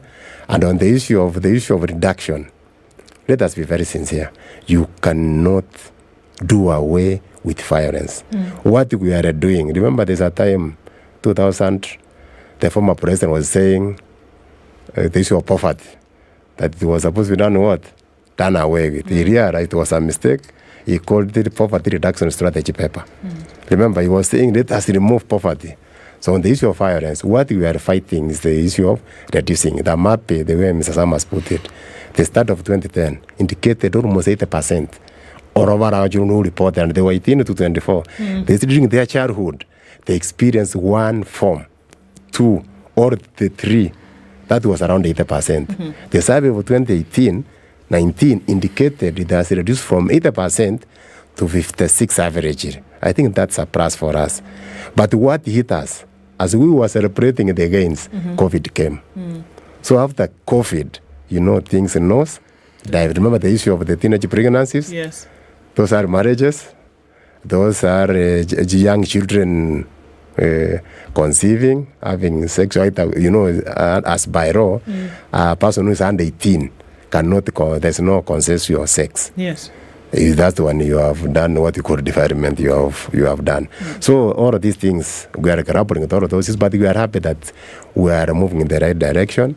And from 2020, after this thing came on, as a directorate, through the Public Service Commission, at least we have employed more than 250 new officers who have been distributed to rural corners of this country, and a lot of good work is happening. So, Mr. Muga. If the discussion we're having was a medical one, I would say that what you have just stated is, one, very encouraging and heartening, but it's a curative approach towards a healthcare problem that requires a preventative approach. You see, there's the term we use, causal effect, an event that leads to something else. The environment in which a child grows up when they're very young, it's just around the mother, not even around the parent, it's around the mother. And that's why many African proverbs revolve around the mother and a child. But the environment in which this mother exists, and which will ostensibly influence how this mother goes about their business, and among their businesses looking after this child and others.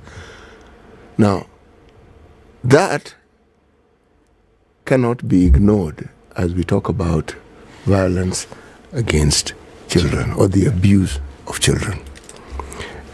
The environment that very many parents grow in, and with every generation it changes, is often that cultural heritage that we all inherit. Now, we underplay it because we think that because of modernization, we are in the 21st century and we subscribe to the norms, whether it is some declaration by some UN body or some recognized best practices, whatever terminology you want to use. However, these things are very deep-rooted in us, and they will affect the way we make decisions and the way we do things. Okay. You raise the issue of you take a matter to a police station. Leave the matter of the child alone. A grown-up person, a man or a woman, takes a matter of domestic violence to a police station. The most likely response will be, hii ni mambo ya nyumbani, eh? Nani? Wacha kupiga bibi. It is treated very casually. Is it that the policeman does not understand the law? They do. Is it that they don't know what the ramifications? They do. But why do they summarize everything that is presented and say, excuse me, this is a domestic matter, go and resolve it?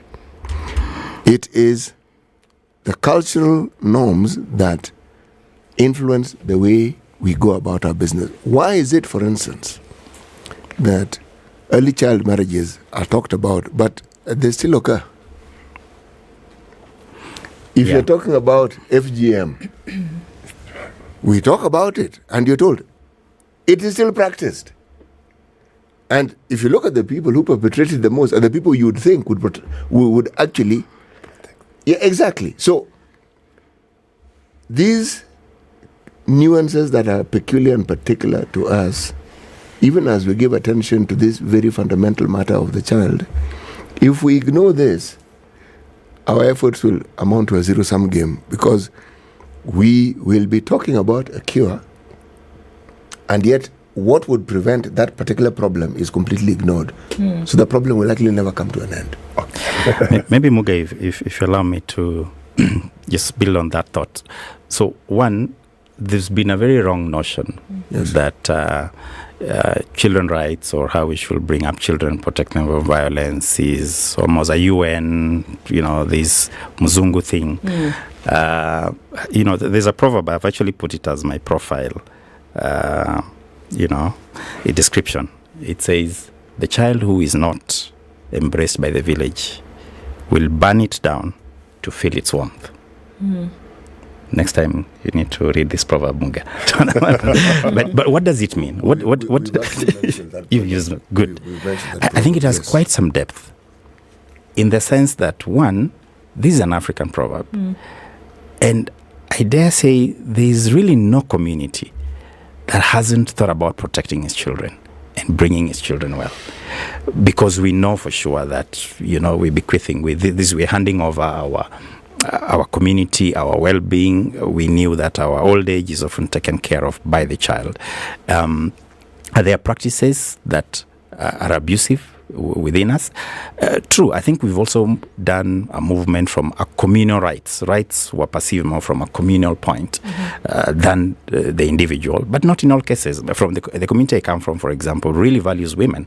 The clans are even named after women, and the empowerment of women is really great. Even then. So just to come and say no, it's been so. Culturally, I think there are a number of things. And maybe something we've not mentioned, we collaborate as civil society groups and government in bringing this evidence of what works, and even from a cultural perspective. So this year we're organizing the second International Child Protection Conference in November, between the 22nd and 24th here in Nairobi. We've done this. This is going actually to be the third one. And why? Because there are very good practices that demonstrate that it's possible to use cultural systems to be able to protect children. There are things like you mentioned, FGM, that I think the way we've approached it, again, there are things which you don't really need to police. There are a lot of successes that have been done even in northeastern regions of Kenya, where we've been able to work with communities and reduce that, because then you show them what is the cost of FGM on the community, what is the cost of child marriage on the community, from the death of mothers. So I think it's possible to be able to bring this to get them to work. And we need to be able to put more platform to share those learning. The issue of chiefs, and this could come in from a government perspective as well. You mentioned that, Samuel, and said, look, chiefs also have been called upon. You cannot take away their participation in this. Worrisome also is that at some point we have seen, especially when defilement of children has taken place by somebody close to them, and I mean a family member, and looking at definitions that you've made, defilement is defilement. It does not matter whether it was perpetrated by somebody in the family or otherwise. It's defilement. But we've also seen where then parents will be spoken to. If they do take it to the chief, if they do take it to the court, that whole statement of hizi ni vitu za nyumbani, we can sort it out amongst ourselves. And unfortunately, we'll find that the economic situation also lends to an action that will be taken in the future. That, okay, how about we sort things out for you, over the next couple of months? Can we put this matter to bed?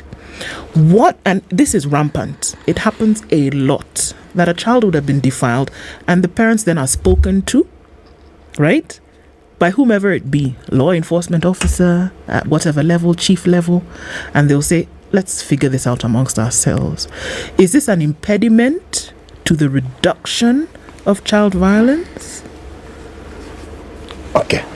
Thanks, Madam Du, for that the issue you have raised. The issue of the chiefs, they are under the Ministry of Interior and National Coordination. They are called National Government Administration Officers. The way he has put it, at the rock, we don't have police posts or police stations everywhere. There are very few police stations and few police posts, wherever they are, but they are not reaching in every community. The first thing is where we don't have police stations or police posts, if there is a crime which has been committed, the first place people run to is to the administration officers.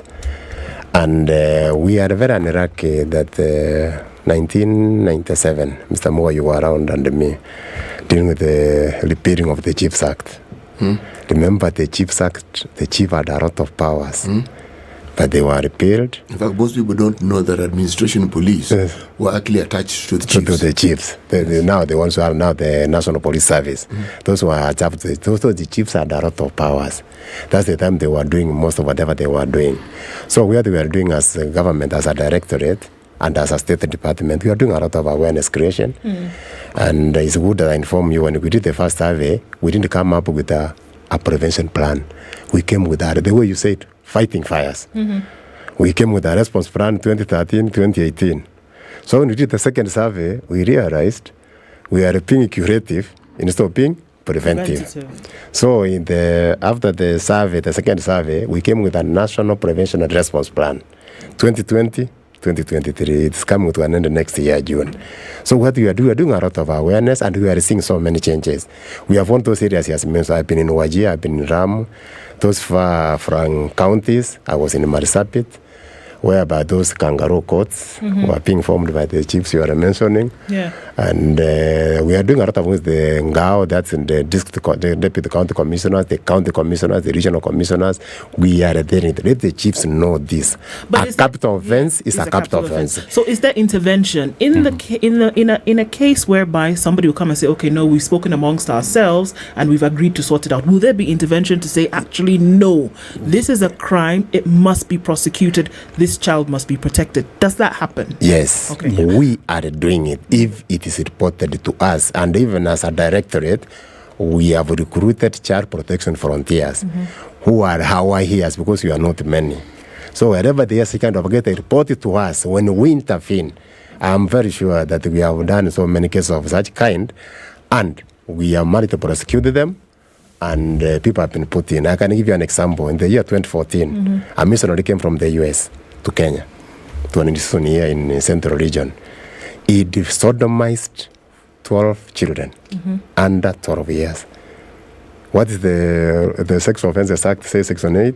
Whoever defiles a child who is under the age of 11 years, you go in for life. I think the guy took off to the US. We came to run after 1 month when he has gone off. We reported to the FBI in the US Embassy. We investigated. The guy was arrested in the US. I remember I prosecuted that case in the US. I stayed in the US for 1 month with 8 children who went to give evidence, plus 2 doctors.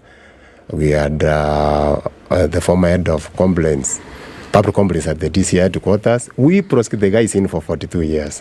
So you can see when a case reported as child protection officers, we make a follow-up, and a capital offense is a capital offense. The perpetrators must face the full force of the law. And there are so many cases I can tell you. We have the way you are talking about the issue of 116. As a directorate, we have a child protection information management system, a CPMS. Where these cases are being reported, the cases of the defilement, the numbers are going high, and we have to make sure the perpetrators are facing the full force of the law. I want to add that I think when you look at the circles of how you protect a child, one, it begins with the child themselves and then the community around it. And so one of the progress we've made, which we need to keep investing in, is building capacity of children to be able to self-identify this is an abuse, and be able to know where to report it, child-led mechanisms to do that. But I think a gap that is there, and let me link this to, say, Shakahola.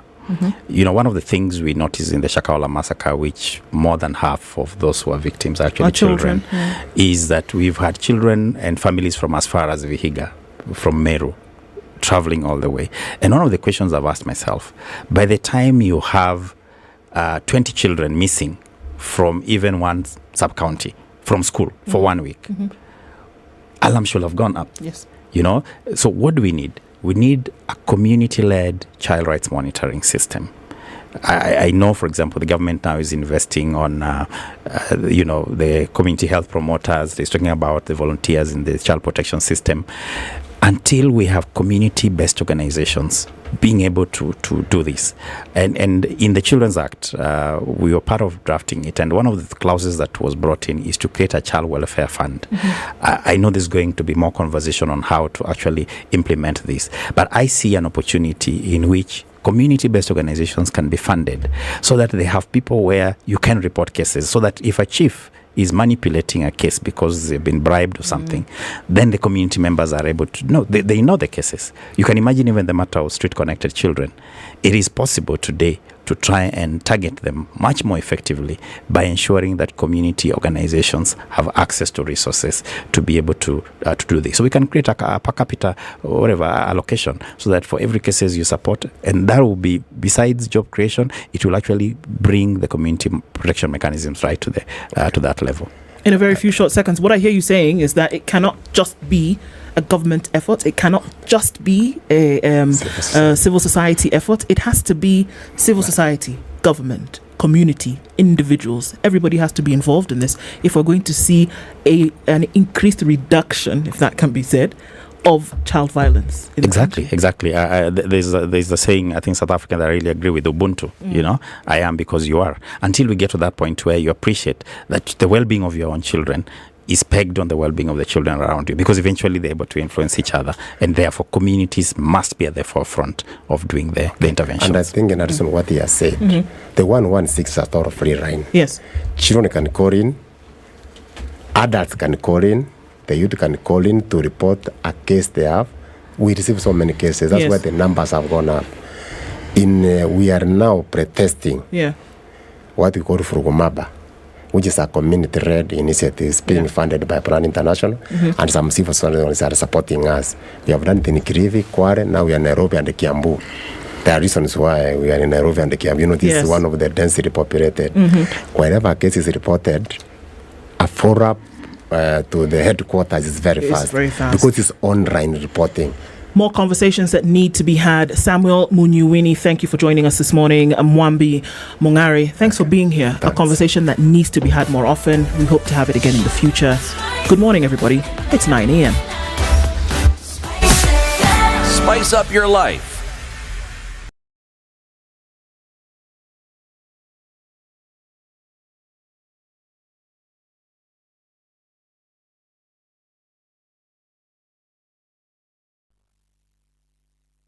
This is Newswire. I'm Dennis Aseto. Kenya is making strides towards realizing the government's universal health coverage agenda and advancing the digitization of healthcare services. During a meeting, Mary Muthoni, Principal Secretary of the State Department for Public Health and Professional Standards, held discussions with representatives from Amref Health Africa, Kenya. The aim was to explore the development of a dynamic dashboard dedicated to facilitate the tracking of primary healthcare networks. This innovative dashboard is poised to revolutionize real-time monitoring by focusing on critical aspects such as the referral system, maternal and child health outcomes, disease trends, and more. The Broadwan Health Endectocide-based malaria intervention in Africa project, in partnership with Kemri Wellcome Trust Research Program, have reported their findings from Phase 1 and 2, both in Kenya and Burkina Faso vaccine trials. In their findings, which evaluated the ability of the vaccine to prevent clinical malaria, safety of the vaccine and its ability to elicit a good immune response, its efficacy as measured by time to the first malaria episode was 75% and seasonal sites and 68% in standard sites. The study, which has now been published ahead of peer review, involved 4,800 children aged 5 months to 3 years of age in 4 countries across Africa. These included Mali, Burkina Faso, Tanzania, and Kilifi in Kenya. The Central Bank of Kenya has kept the benchmark rate unchanged at 10.5% in the hope that harvest season will improve supply to ease rising food inflation. While the overall inflation is expected to remain within target, the Monetary Policy Committee of the banking regulator said that non-food, non-fuel inflation, which was stable at 3.7% in August and September, was expected to decline as underlying inflationary pressures abate. Food inflation drivers were increases in the prices of onions, Irish potatoes, cabbages, spinach, kales or sukuma wiki, and tomatoes. Prime Cabinet Secretary Musalia Mudavadi is back in the country from Bujumbura, Burundi. Mudavadi was in Burundi for an official visit where he met President Evariste Ndayishimiye of the Republic of Burundi and held talks aimed at strengthening bilateral ties between the two countries. Flanked by the Kenyan delegation, Mudavadi delivered President William Ruto's message to his Burundian counterpart at the presidential palace in Gitega, amid the two countries working towards a partnership that will ease their citizens tap into available opportunities for economic growth and business empowerment. First Lady Rachel Ruto has emphasized the need for families to take care of older members of society, as this is the basic unit of life that enables older citizens to have a balanced social and mental well-being. This was during the United Nations International Day for Older People 2023 celebrations, which were marked at Segera Mission in Laikipia County. The celebrations were aimed at fulfilling the promises of the Universal Declaration of Human Rights for older persons across generations. A parliamentary committee is reviewing a proposed bill that seeks to revive the production and processing of coconut and cashew nut sectors. The National Assembly Committee on Agriculture and Livestock, chaired by Konoin MP Brighton Yegon, is reviewing the proposed Coconut and Cashew Nut Bill 2023. The proposed Coconut and Cashew Nut Bill 2023, sponsored by Deputy Majority Leader in the Majority Party and Kilifi North MP Owen Nyabaya, seeks to provide regulation for the production, processing, marketing, grading, storage, collection, transportation and warehousing of coconut and cashew nut. Amy Pope, the newly elected Director General of International Organization for Migration, is set to visit Kenya next week. Pope, who was elected in May in Geneva, is the first woman to hold the position in IOM's 72-year history. She jets into the country on the 12th to 14th of October 2023 for an inaugural trip as the head of the UN agency. According to a press release, Pope is scheduled to meet with President William Ruto. At least 29 Niger soldiers were killed in an ambush by insurgents near the country's border with Mali. This is according to the Defense Ministry, the deadliest attack since the military seized power in Okoh in July. Separately, the Niger junta denied it had accepted an offer by Algeria to act as a mediator to solve its political crisis, even though Algeria had said it had received official notification of Niger's acceptance. And the Democratic Republic of Congo's Nobel Peace Prize winning gynecologist Denis Mukwege has said that he will run for president in the December elections. Mukwege, who won the award in 2018 for his nearly two-decade fight against sexual violence, made the announcement to a jubilant crowd of supporters at a conference center in the capital, Kinshasa. This is Newswire. I'm Dennis Aseto. Good morning.